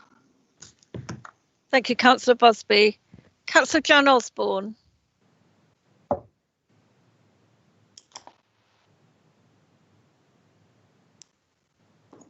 Thank you, Madam Chairman. Can you hear me now? Yes, thank you. Yeah, we have already got the former HQ site in Hadley, which will be providing 60 units for market sale. But, you know, Babergh is also investing in and committed to delivering affordable housing in the district, which Councillor Lindsay has already alluded to. The Housing and Home Strategy Action Plan sets out a target for Babergh District Council to deliver 214 new homes by 2022. Since 2017, a number of homes acquired or built is 89. with a further in the pipeline, including 41 with planning permission and 117 106 offers accepted or in contract stage. Also, planning applications coming forward are including 35% affordable housing. In addition to this, the housing team are taking a very innovative approach with the privately rented sector, enabling accessibility and affordable to private rented properties. So with all this housing will provide different tenures to meet the needs of our communities, from social and affordable rents to shared ownership and market housing, ranging from one-bedroom apartments to family homes, as well as bungalows and housing to facilitate independent living. So bearing all this in mind, I feel that Babergh are doing an excellent job in providing this type of housing, and I cannot support this motion. Thank you, Madam Chairman. Thank you, Councillor Osborne. Councillor Ward. Thank you, Madam Chair. I assume that all of the Greens will be supporting this motion as it was proposed by Councillor Lindsay. But I'd like to remind everyone, in February we debated and approved the budget for the current year. Now, whilst Councillors Lindsay and Gould were absent from that meeting, Councillors Jameson and Hardacre both voted in favour. And remember, this was a budget that, as part of the capital programme, included a commitment to invest a further £8.7 million in cifco this year. I'm sure it will come as no surprise that I won't be supporting this motion. It is based on two false premises which undermine its credibility. I know we're debating this prior to the next item on the agenda, but we will soon hear of the success of cifco and the resilience of our investments through the current crisis, proof that it has not been a mistake, as Councillor Lindsay said. The papers show that our cifco investments are not risky. They have provided significant valuable income for both councils, currently equivalent to 13.5% of council tax, and they are proving to be weathering the current difficult market. The Greens said precisely the opposite in their press statement last week, willfully ignoring the evidence. Denying this evidence is the first false premise. I'm also surprised that this motion makes no reference to the fact that one of its demands, namely that we should be building open market housing instead, is actually a policy of this administration. As Councillor Lindsay is clearly aware, and Councillors Busby and Osborne refer to, we have set up a company, Babergh Growth, to do precisely that. Ignoring this is the second false premise. I would remind everyone that the first housing project we're undertaking is the redevelopment of our former offices in Courts Lane, Hadley, and this will be followed by others. Progress is, though, admittedly slower than hoped, but this is not for lack of ambition. Rather, it is a reflection of the difficulty of finding suitable land for purchase. We are, however, pursuing this as a priority. And this notwithstanding, members must know that it would be impossible for investment with the remaining cifco £40 million in housing to be able to replicate the income we would receive from commercial property. It won't provide the immediate income we need, and it won't provide the amount or long-term returns we need. And we mustn't forget our targets for increasing our own housing stock that Councillor Osborne has detailed, with a build programme and a large number of Section 106 acquisitions by the HRA either completed or underway. So you see, it's not a question of income from commercial investment or housing. And I thank the Greens for giving me the opportunity to point out that under this administration, you can have both. It's not, however, either of these objections that I'm most concerned about. The evidence supporting what I've just said is clear and available for all to read. What appalls me is the dishonesty about the consequences of this motion. To propose a significant cut in the income of this council without identifying which services will suffer is to treat the electorate with contempt. Mid-Suffolk Green Councillor Daniel Pratt talked of leading by a better moral example. The Greens would do well to follow the advice of one of their... 3 minutes is up, Councillor Ward. Okay, sorry. Thank you. Thank you. Councillor Malvisi.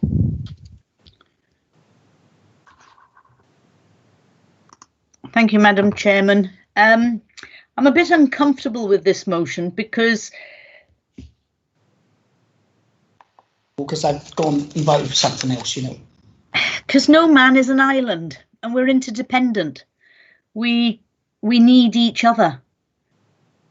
And then I'm not quite sure what you mean by market homes.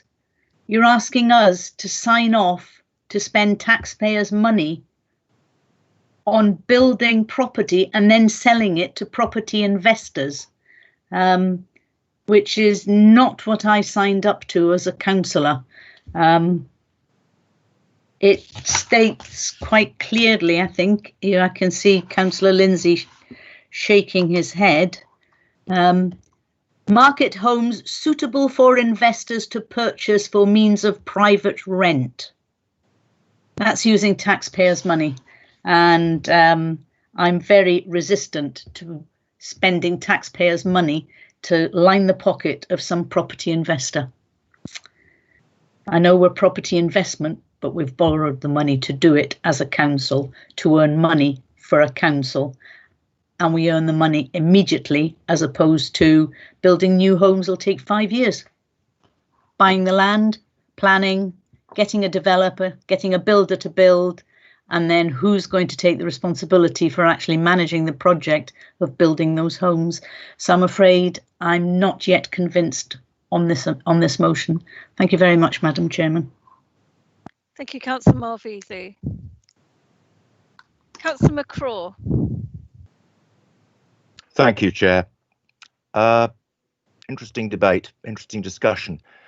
What I think I see expressed here are some of the fears and concerns that we've been debating for 4 years since cifco was first discussed. And whether that is actually directly reflected in the motion or not is neither here nor there. It is the reasoning behind it, and the press coverage recently has pretty much covered that, with fears about losing money. We are making an income. This has been scrutinised to within an inch of its life. Every single aspect of scrutiny has gone into every single aspect of cifco. We've looked at the governance, we've looked at the annual reports, we've looked at the forthcoming business plan. We have questioned, and we have not been passive about doing so. It has been a lengthy process, and on 3 annual occasions, we have endorsed that. And that's a cross-party approach, not taken on any basis. Many of the concerns I have heard and seen expressed were those I expressed myself 2 or 3 years ago. Current cabinet members, who may have had the same opinion at the time, have realised that this is income we cannot simply replace. And we certainly, I'm afraid, cannot replace it in the short term, long term or medium term with the housing proposal being made by this motion. It just simply won't work. And we have a responsibility, a greater responsibility, to provide the services. The housing is being addressed, and I think Councillor Osborne can attest to the fact that this council has produced the greatest amount of, or proposed amount, and actual amount of house building that Babergh have seen in 30 years. And here I'm not speaking on a party political basis. I'm speaking as somebody who has scrutinised this, looked at it over and over again. I don't think there's a single group of councillors that have spent more time on cifco than the Overview and Scrutiny Committees, and I cannot support this motion in any way as it stands. And frankly, I think its very basis is founded on the false premises that Councillor Ward referred to. But Babergh is not losing money. Babergh is not risking public money or taxpayers' money or council payers' money. It is basically borrowing the money at a much lower rate than it is getting back in return. That is the simple truth of the matter. And the fact that it's been revalued. Well, if my house is revalued, it doesn't really matter. Its purpose is to keep a roof over my head. Its purpose is not to provide me, in this case, it does provide an income, but it is not to do anything else. It is not there as a long-term investment for my children to enjoy. In fact, to be honest with you, I'm not really keen on that idea. However, the point I'm making is its purpose is to keep a roof over my head. The purpose of cifco has always been to provide services. And I have to say that despite my earlier doubts, I believe it has demonstrated that it has done so. And that is the crucial test for cifco. And this current crisis is just McCraw, that. Your 3 minutes are up now. Thank you. Thank you. Councillor Davis. Yeah, I promise not to be as long as that. Like Councillor Busby, I was really cynical about cifco at the beginning. I'm not a huge business stock person that understands all that, to be fair. If I were, I'd probably be sat on a beach in the Bahamas. But Councillor Busby is, and he's scrutinised this as well beforehand. And then obviously Councillor McCraw with the excellent Overview and Scrutiny has done this. I was really heartened most recently when, despite all the doom and gloom, Babergh, got its return. You know, we lend the money to cifco pay us back. We're able to then spend that on the community, whether that's in housing and everything else. So, you know, I hate to say it, but I'm against this motion as well. Thank you, Councillor Davis. Sorry, Chair, can I just say I'm not sitting on a beach in the Bahamas?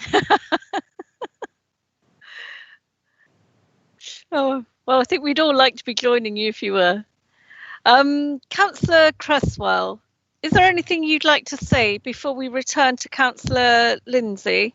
Yeah, there is actually. I agree with Robert on quite a bit. I also don't believe that we should be spending money maybe on a doctor's surgery or whatever in Nottingham. I know, not being rude, that's what I read has the most knife crime in the country, and it will probably be quite busy.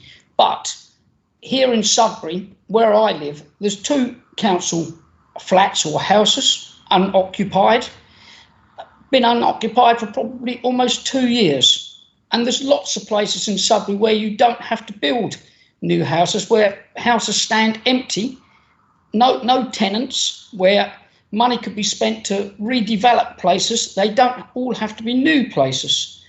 Also, you had a person on there before this who asked a question about an 8 million deficit, and also about you only getting 65% back of what they promised you. So that leaves you a 35% fall. Also, the council could have a housing association and have private rent, because obviously council rent is cheaper than housing association. I believe that houses should be built in the community. We still have sofa surface, whatever anyone say, and people who have nowhere to live. And that should be eradicated. I believe that was a policy. I think I went to a leaders' debate and we was talking about stopping that. Well, I have one ongoing case at this moment and no one seems to care. They say the COVID is over. Well, it certainly isn't for these people. So I believe that we should be putting some money into. I know we have a housing plan, but that don't solve everything for everybody.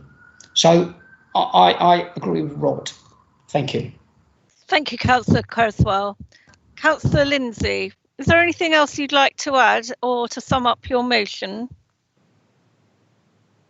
Yes, please, if I could address some of the points raised.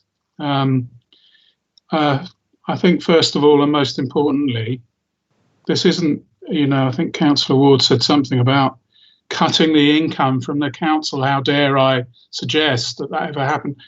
The motion is for to not, we've spent between us, Mid Suffolk and Babergh, 70 million. We've got a borrowing facility for 100 million. The motion is asking us not to spend any more, not to sell the assets we've already got, because that would be foolish financially. Secondly, it seems that suddenly the councillors like John Ward, who was very much in favour of borrowing money to build a hotel for a private company, so that in Councillor Malvese's words, they can line their own pockets. That was a policy of the council. But suddenly, when it comes to housing for our own citizens, it's not a policy. It's somehow bad and impossible to do. But we borrow money to build. I mean, the number of councils that are doing that, just look around. You know, Norwich, you got Bristol. Madam Chairman, on a point of order. I'm addressing the points. Point of order, clarification. You accused a fellow councillor of an accusation which I didn't hear her say, lying in somebody's pockets, and I don't think that was quite right. Well, let me explain then. Madam Chairman, can you just get that clarified for me from Councillor Malvese's? I didn't hear her say that, but she did. Councillor Lindsay, would you like to clarify what you were saying? Well, I didn't write it down. What are you asking me, Madam Chairman? No, sorry. Councillor Lindsay. Okay. Well, I understood Councillor Malvese to say that one of the items of the motion says that one of the proposals, which is right, that we should build for private investors to buy for rent. And Councillor Malvesi described that as private investors lining their own pockets. I'm suggesting that there's nothing necessarily wrong with that. In fact, it was a policy of this council until the deal fell apart to build a hotel for Premier Inn so that Premier Inn could make some money out of running its business. There's nothing wrong. I thought Conservative councils were capitalists, so there's nothing wrong with that. So really, on the financial side, I mean, I wasn't going to go into the whole details, but as my colleague, the seconder of this motion, Councillor Cresswell, pointed out, the June quarter, we haven't collected 65% of the rent, and they're deferred, and we do not know when they're going to be paid, if ever. So let's not get carried away with ourselves saying how resilient this fund is until we see the end of this crisis, which we do not know when that will be. So I think that's all. I think that picks up all the points. And please, as I say again, just because we've committed a lot of time and effort to this, doesn't mean that there isn't a better way of focusing our efforts and our money. And if we stop worrying about commercial property around the country, we might be able to spend more time doing the sort of things that Councillor Cresswell suggested, which is revamping existing houses even. But if we have more focus on it as a council, as officers, then we can get it done quicker. Thank you. Okay, well, thank you very much, Councillor Lindsay. I'm sorry, Councillors Osborne and Malvesi. The opportunity to speak on this motion is now... Order, Madam Chairman. Okay, Councillor Malvesi, would you like to speak on this point of order? It's the insinuation and political attacks. We're all here as councillors, we are all equal. Indeed. Madam Chairman, I did have my hand raised. I know. You didn't have your hand raised before Councillor Lindsay started his summary of his motion, though. I did have it raised. I really, if possible, I would like to correct Councillor Cresswell on some accusations that he's made. You had also spoken once as well, Councillor Osborne. Sorry, I'm afraid there is only one opportunity to speak during the motion. So we are going to move to the vote now. So if we can, I will now ask the Corporate Manager for Governance and Civic Office to take the roll call vote. Thank you, Chair. Members, please can you reply with for, against or abstain? Councillor Arthey? Against. Councillor Ayres? Against. Councillor Beer? Against. Councillor Busby? Against. Councillor Carpendale? Against. Councillor Cresswell? For. Councillor Davis? Against. Councillor Dawson? Against. Councillor Fraser? Against. Councillor Gould? For. Councillor Granger Howard? Against. Councillor Grandon? Against. Councillor Hardacre? For. Councillor Hinton?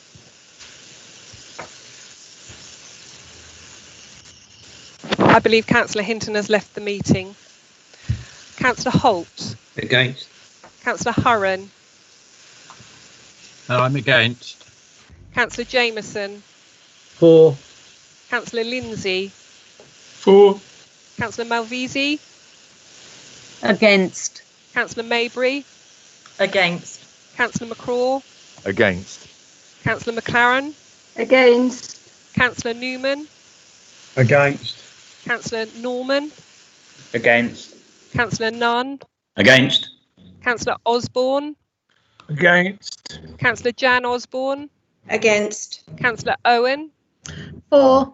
Councillor Parker? Against. Councillor Plum? Against. Councillor Ward? Against. Chair, that motion is lost. So I announce that the motion is lost. We'll now move on to item 15 on our papers.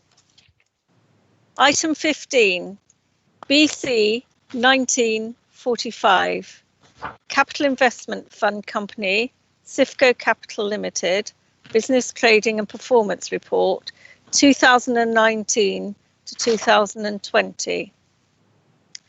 I would like to welcome Chris Howarth, Chair of Cifco Capital Limited, Henry Cook, Cifco Director, Mark Sargentson, Cifco Director, and Nigel Golder, Director, Strategic Assets Management, Jones Lang LaSalle.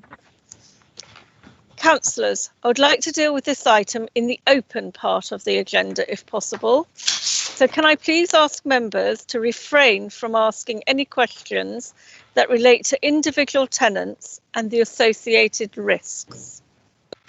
If you wish to ask questions on those details, please can you indicate, and we'll move into closed session at that point, before returning to open session to vote on the recommendations in the report.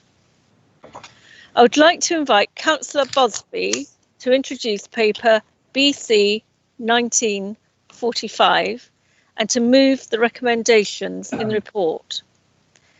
Councillor Busby, please present your report.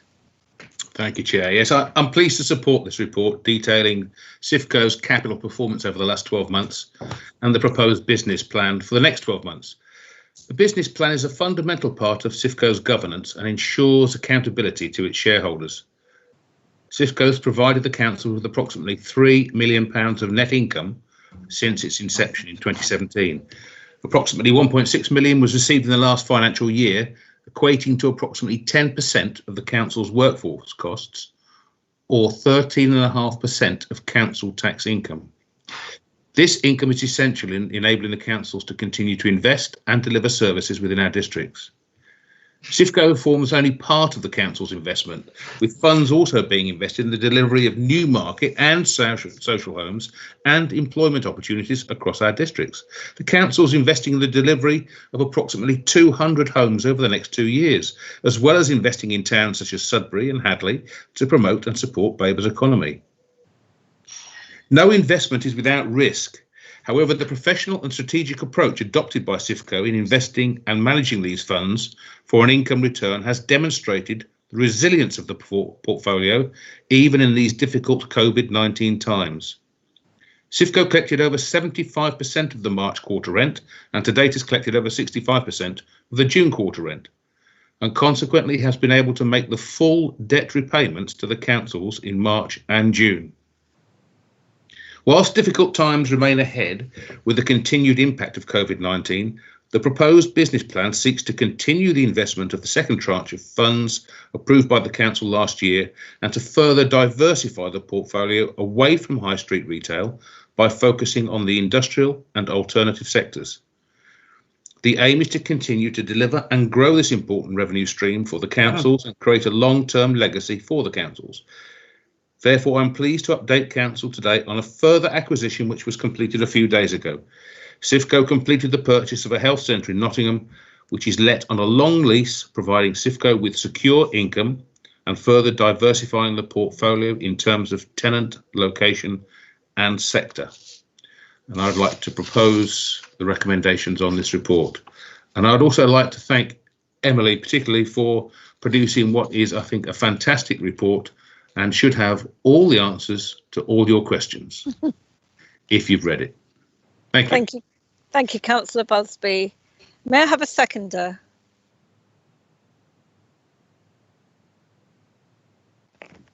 Madam Chairman, I'll second. Thank you, Councillor Malvisi. So now we'll move on to questions and debate. Councillors may ask as many questions as they wish. However, they must be relevant to the subject under discussion, and it must be a question. When we get to the debate element, councillors will only be allowed to speak once for 3 minutes, and this will be timed. So I'd like to open it up to debate now. Would anyone like to start? Thank you. And we do have our guests here. Part of the cifco team, so that we have opportunities to ask our guests as well some of the questions.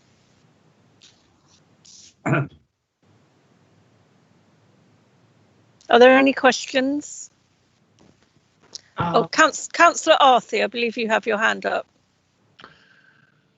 Yeah, it is sort of a question. Well, it is a question.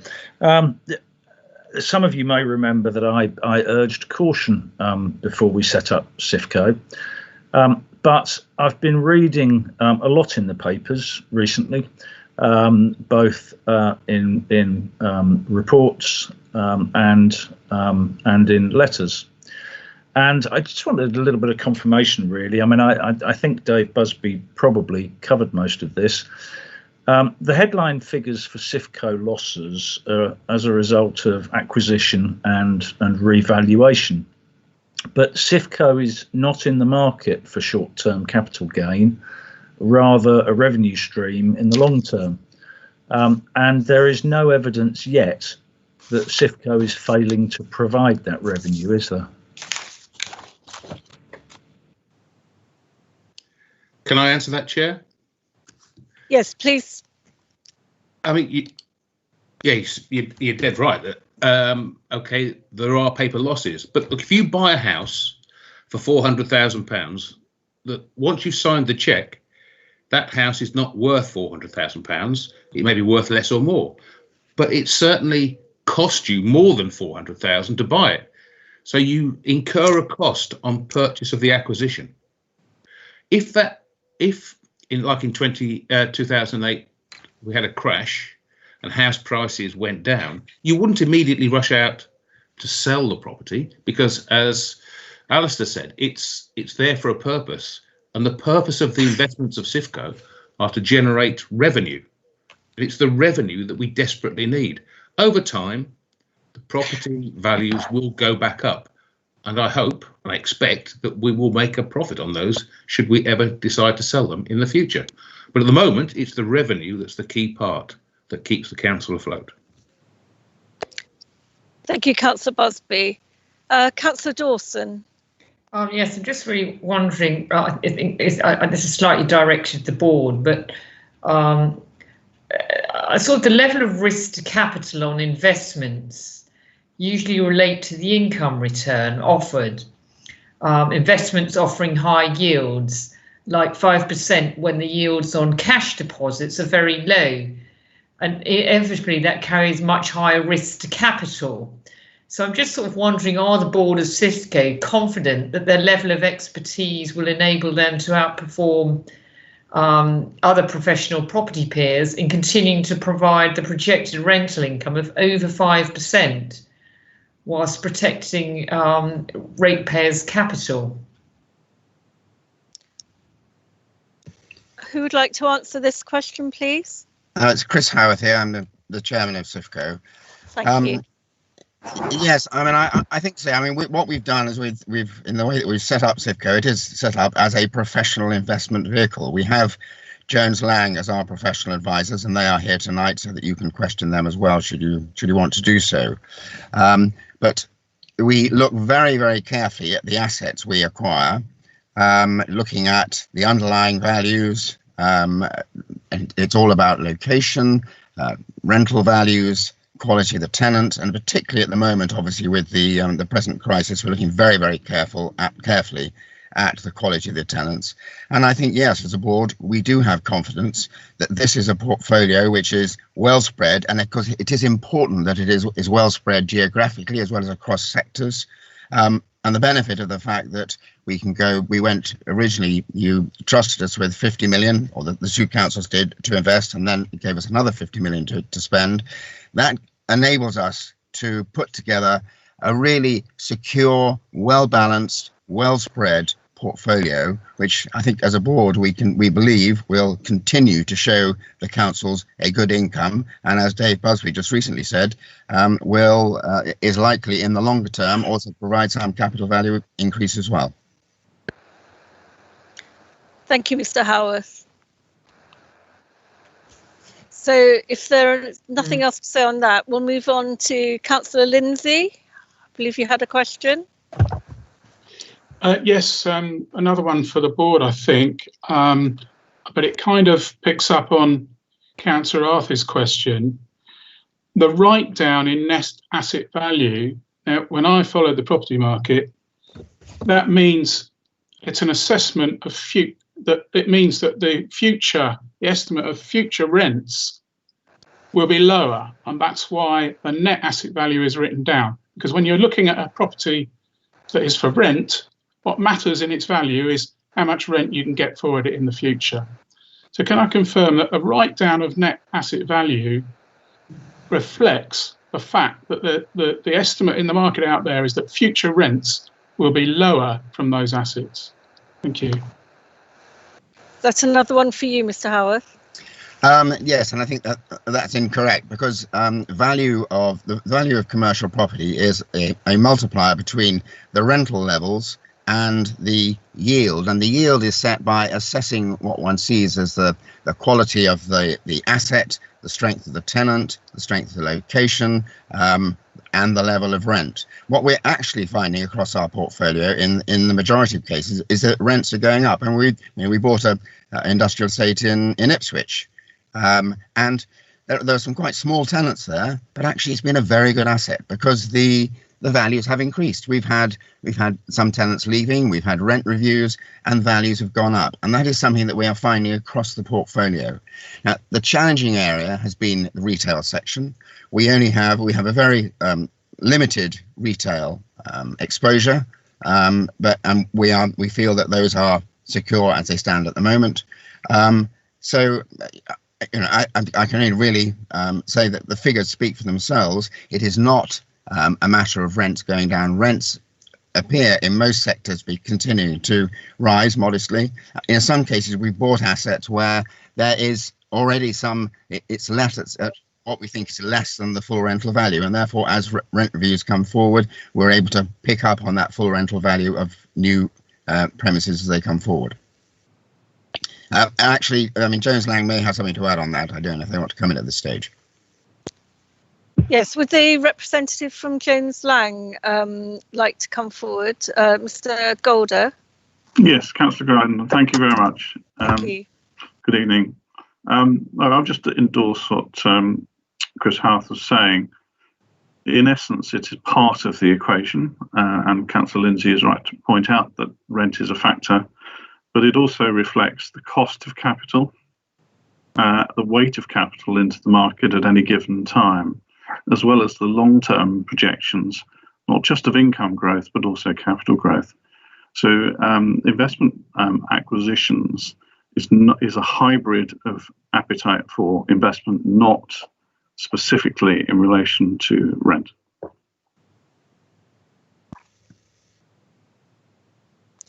Thank you, Mr. Golder. If there are no more answers on that question, I'll then move on to Councillor Margaret Maybury. I believe you have a question. Yes, I do. Thank you, Madam Chairman. It's not often that most of us members are able to hear our external directors and advisors speak. And I wondered if each of them would be kind enough to give their views on how they see that cifco will be weathering the, I'm going to call it the COVID storm, please. So, who would you like to start? Yes, so if you're all happy to do that, perhaps we'd start with you, Mr. Howarth, and then we'll go on to Mr. Cook after that. Thank you. Thank you. Yes, I mean, the COVID storm obviously is something which none of us foresaw, and it's been a challenging time. And I think the first thing is that as a responsible landlord, we have engaged through Jones Lang and our property managers, workmen, we've engaged with our tenants because the modern, it's not the old sort of landlord-tenant relationship is to an extent a thing of the past. It's much more a partnership, and we've engaged with our tenants, and those tenants where we think there is a genuine difficulty, we've worked with them to make sure that perhaps they're not paying all the rent at the moment. As you say, in some cases, in the last quarter, we've got 65% of our rents, that leaves 35% still to collect. but we've come to terms with our tenants to enable that to be collected over time to help them with their business. I mean, as far as how we come out of the crisis is concerned, then there may be some opportunities coming out. There may be some reduced values and some interesting opportunities which we look at, but we have to look at everything. We always sort of need to increase our due diligence of what we look at, and look particularly at the strength of income, the strength of the tenants, because that is what this is. This is an income fund that's providing funds to the council for services. So we need to look at things very carefully. We need to make sure we're looking in the right sectors. We're not looking in the high street retail sector at the moment because it's far too uncertain, and that's has been badly affected by the crisis. So we do believe that we should still be investing, and there may be some opportunities to do so, and we need to look at things very, very carefully with our advisors, Jones Lang, as we move out of this crisis, which hopefully we will do shortly. Thank you, Mr. Howarth. Mr. Cook, would you come next, and then after you, Mr. Sargentson. So, Henry Cook, if you're available, please. Yes, delighted to comment, Councillor Grandon. Thanks very much. I would just add a couple of things there to what Chris has just said, but I think most importantly, looking at the rent collection of cifco over the last 2 quarter days has been quite encouraging that rent collection has actually been above the industry standard, and therefore shows that cifco, relatively to the industry, has a pretty strong portfolio. So that gives me an immense amount of comfort in what is an extreme stress scenario, that we're doing better than other commercial property portfolios on average. So that's one thing that gives me some comfort. The other thing is then just to remind you all that my experiences as I've been working in financial markets for 30 odd years, and one of the things I see is that quite often you get big events, as the global financial crisis. We had a similar event in the UK in the late 80s when huge spikes in interest rate caused 30% decline in UK house prices and put a lot of people in stress. And varying parts of the country came out of that stress in different time periods. London very quickly. East Anglia took about 9 years to kind of recover house prices. Today, if I want to try and buy myself a house in East Anglia, it's very difficult, actually, quite expensive. So the volatility of commercial property is high, but that is why we get a high return. Why we get that high return is because we have to do a lot of work to understand the risks we're taking. And I believe we've got a very well diversified portfolio. I'd be very keen to see it diversified further by deploying the extra cash allows us to increase that diversity and therefore increase our resilience to risks. But I've been, relative to other asset classes, I've seen the cifco book perform relatively well. Even government bonds, for example, took immense hits to capital on the outbreak of COVID, and those are regarded generally as the safest investments in the world, and they took big hits to capital. Real estate lags typically other fixed income investments, so it will take time, but I feel very confident. Thank you, Mr. Cook. Mark Sargentson, if you could come next, and then after that it'll be Mr. Golder. Thank you. Thank you, Councillor Grandon. I hope you can hear me and that I have unmuted correctly. There was a question asked earlier, which was on the subject particularly of, do we think that we have the appropriate expertise to manage the cifco investment vehicle? And I just want to very briefly touch on that. I am a chartered surveyor with 40 years experience, predominantly in the commercial property market. Chris Howarth is a chartered surveyor with similarly many, many years experience in the commercial property market. Henry Cook, who you've just heard from, as he said, has experience and expertise in the financial markets. And of course, Emily Atack is a chartered surveyor with many years' experience. And we also have, as have been mentioned, the advice from Jones Lang, LaSalle, who are world leaders in the property field, and Workman, who are looking after the day-to-day property management, rent collection, service charges, and this sort of thing.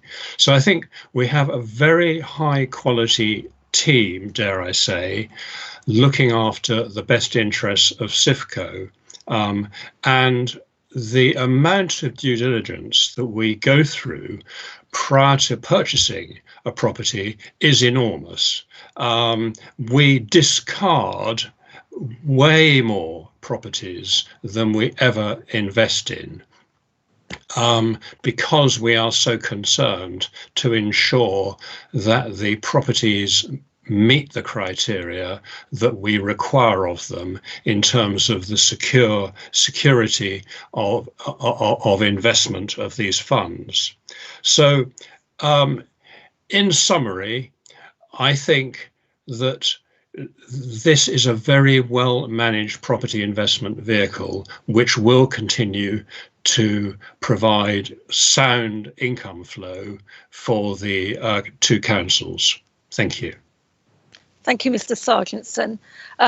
We'll now move on to Mr. Golder, and then I'll ask Emily Atack if she wants to say anything. Thank you. Mr. Golder. Thank you, Councillor Grandin. I would just add that the diversification of the portfolio and where we have invested has been paramount to where we now sit in terms of the level of resilience we've seen from the portfolio across all the sectors, actually. And so in terms of the income flow that we're seeing, some of that is deferred income. And I think the important point to note is that COVID has not changed the contractual arrangements with its tenants. What we have done is work with them in order to get through this crisis. It has not changed that contractual relationship. And I'll take, I can't quote a particular tenant, but a well-known tenant within the portfolio, high street name, has asked for monthly payments, and we've supported that because we can, but by the end of the quarter we will have received the full amount. So I think that in overall terms, that diversification that we have taken a long time to build and want to continue to build through further investment has paid off for the cifco board.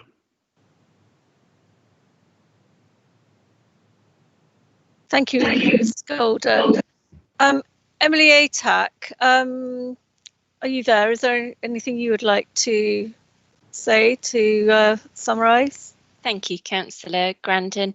I'd like to just reiterate the points that the board have already made, and specifically, I think, to say that the fact that cifco has been able to make its full debt repayments in both March and June have really been testament to the criteria and investment strategy that has been deployed to date, and it is that diverse property portfolio that has really been such a key aspect of ensuring the company's in the best possible position to weather the COVID storm. And again, just to agree with Nigel Golder in terms of continuing that journey for diversifying the portfolio by continuing the planned investment as was agreed at last year's council. Thank you. Thank you, Emily. I think that was a very useful set of presentations from the board.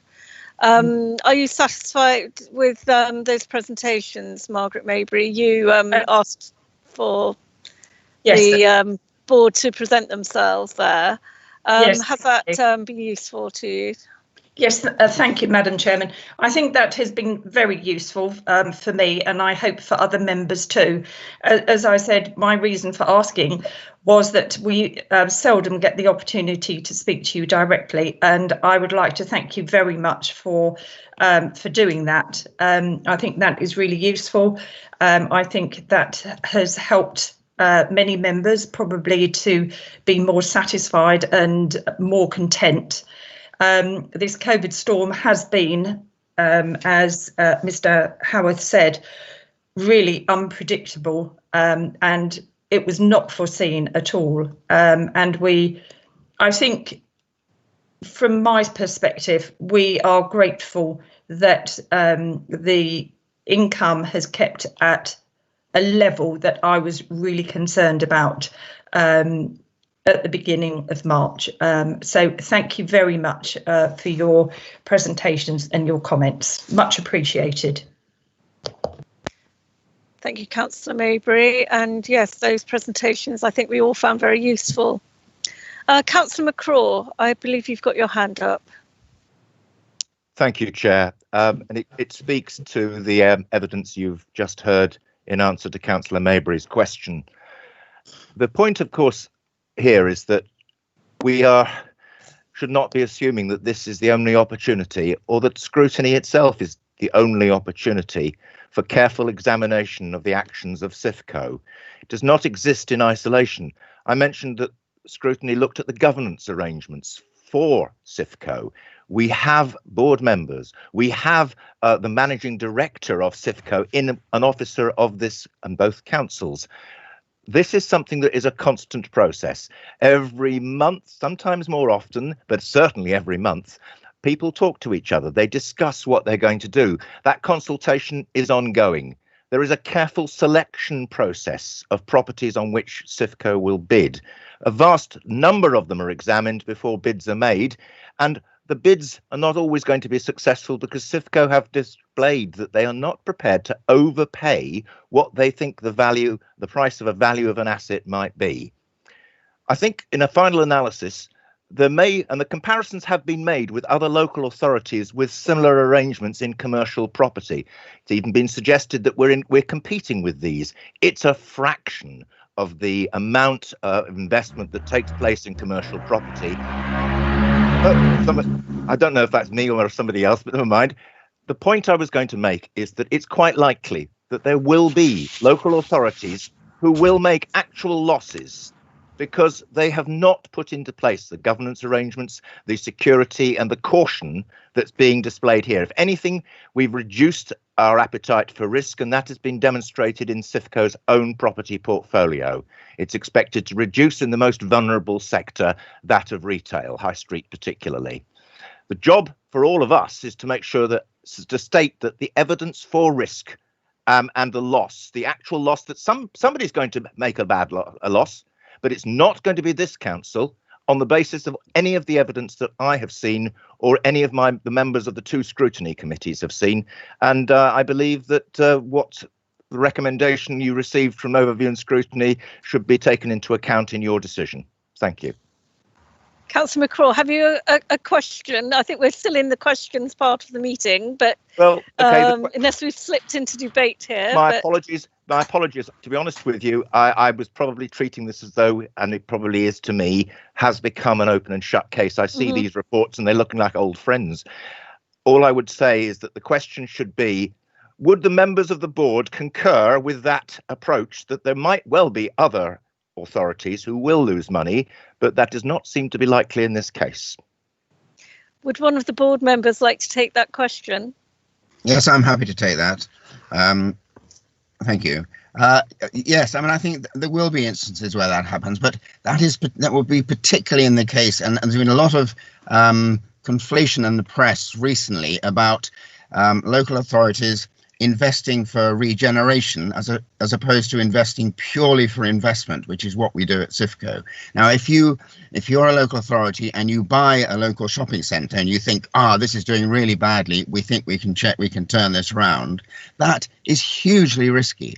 And there are a lot of forces going on in the market at the moment, as we all know, in terms of high street retail, shopping centres being very hard hit and people shopping in different ways. Now, that is a hugely risky investment strategy to do. Now, and it requires a huge amount of expertise. You need to find a way of regenerating a centre, maybe converting into something different.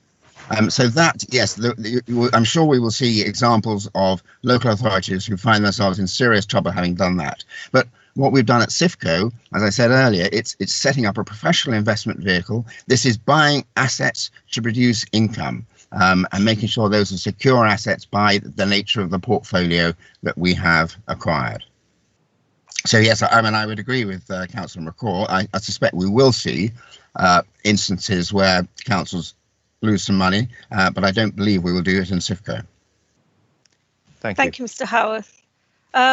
Are there any other questions from councillors? If there are no more questions, I'd like to move on to debate then, please. Would anyone like to open up the debate? Councillor Ward, I believe you've got your hand up. Yeah, Councillor Ward. Yeah, thanks, Chair. It was just to say that I'm very pleased with what I've read in the report and what I've heard this evening from the members of the board. As Councillor McCraw has said, we're clearly not going to be making a loss despite the situation we're in with the COVID crisis. And we're showing that our portfolio is very resilient, and I think that's a testament to the skill of the board, but also, Councillor McCraw, I will say, to the value of the overview and scrutiny process. And it goes to show that the commitment to the further investment that the two councils have made, and the fact there's still another 40 million left is the right way forward, because it will allow us to further diversify the portfolio, and it would allow us to continue to provide the steady and much needed income. And I know that the Greens wanted to do something different with that money, but as Councillor Lindsay claimed, that they didn't want to undo what had already been done. But that's not actually true. Their policy is to divest of the current cifco portfolio. They've said that on many times, both the Babergh and the Mid Suffolk Greens. And I think everything we've heard, that that policy and the motion earlier this evening, nothing more than just ideological mayhem. It would not do either council any good to do that, and that we need to proceed and do what we're doing with the advice of the board members, who are clearly very good and very knowledgeable, and both councils and our residents will benefit enormously from the investment that we can provide in our services, and to make sure we don't have to reduce or cut any of those services. Thank you. Thank you, Councillor Ward. Would anyone else like to speak?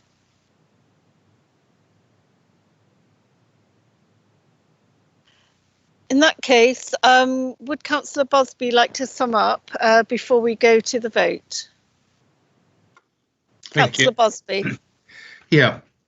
Well, I mean, I was probably the biggest opponent to doing this when we started talking about it, what, 5 years ago, whatever. But therefore, I'm also, I mean, the reason I came on the board was to ensure that we did it properly.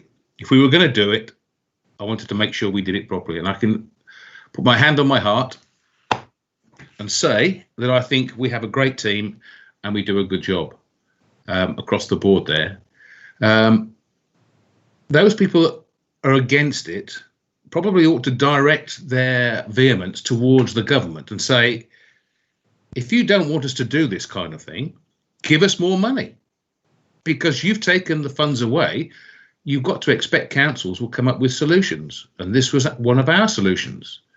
And I'm pleased that we're doing it in the most professional way that we possibly can. And hopefully the funds will continue to hit the bottom of our profit and loss account. So thank you. Please support this motion. Thank you. Thank you, Councillor Busby. So we'll now move to the roll call vote. I will ask the Corporate Manager for Governance and Civic Office to take the roll call vote on this motion. Thank you. Thank you, Chair. If members can please reply for, against or abstain. Councillor Arthey. For. Councillor Ayres. For. Councillor Beer. For. Councillor Busby. Abstain. Councillor Carpendale. Can you just mute it a sec, please? Councillor Creswell. Against. Councillor Davis. For. Councillor Dawson. For. Councillor Fraser. For. Councillor Gould. Against. Councillor Granger Howard. For. Councillor Grandin. For. Councillor Hardacre. Abstain. Councillor Hinton. Oh, sorry, Councillor Hinton has left the meeting. Councillor Holt. For. Councillor Hurren. For. Councillor Jameson. Against. Councillor Lindsay. Against. Councillor Malvisi. For. Councillor Maybury.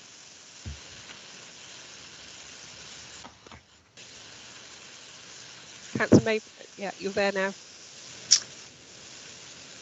For. Councillor McCraw. For. Councillor McLaren. For.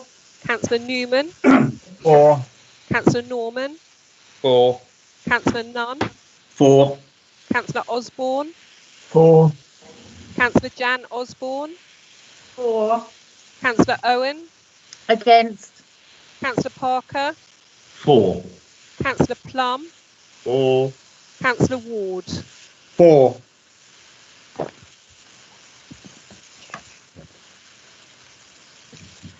So that is carried. The motion is carried. Thank you. So thank you all for your participation. We now don't need to move into the closed part of our meeting. We've really completed today's meeting without the need to go into the closed section. So I'd like to thank everyone for attending today. I'd also like to thank our guests for attending the meeting. Your participation was extremely helpful and valuable to us today. Obviously, it's been an unusual meeting for us, but it seems like our next one will be of the same style. And I look forward to seeing you all again at our next meeting on Tuesday, the 22nd of September at 5:30.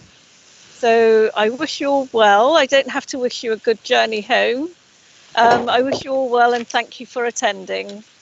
Thank you and good night.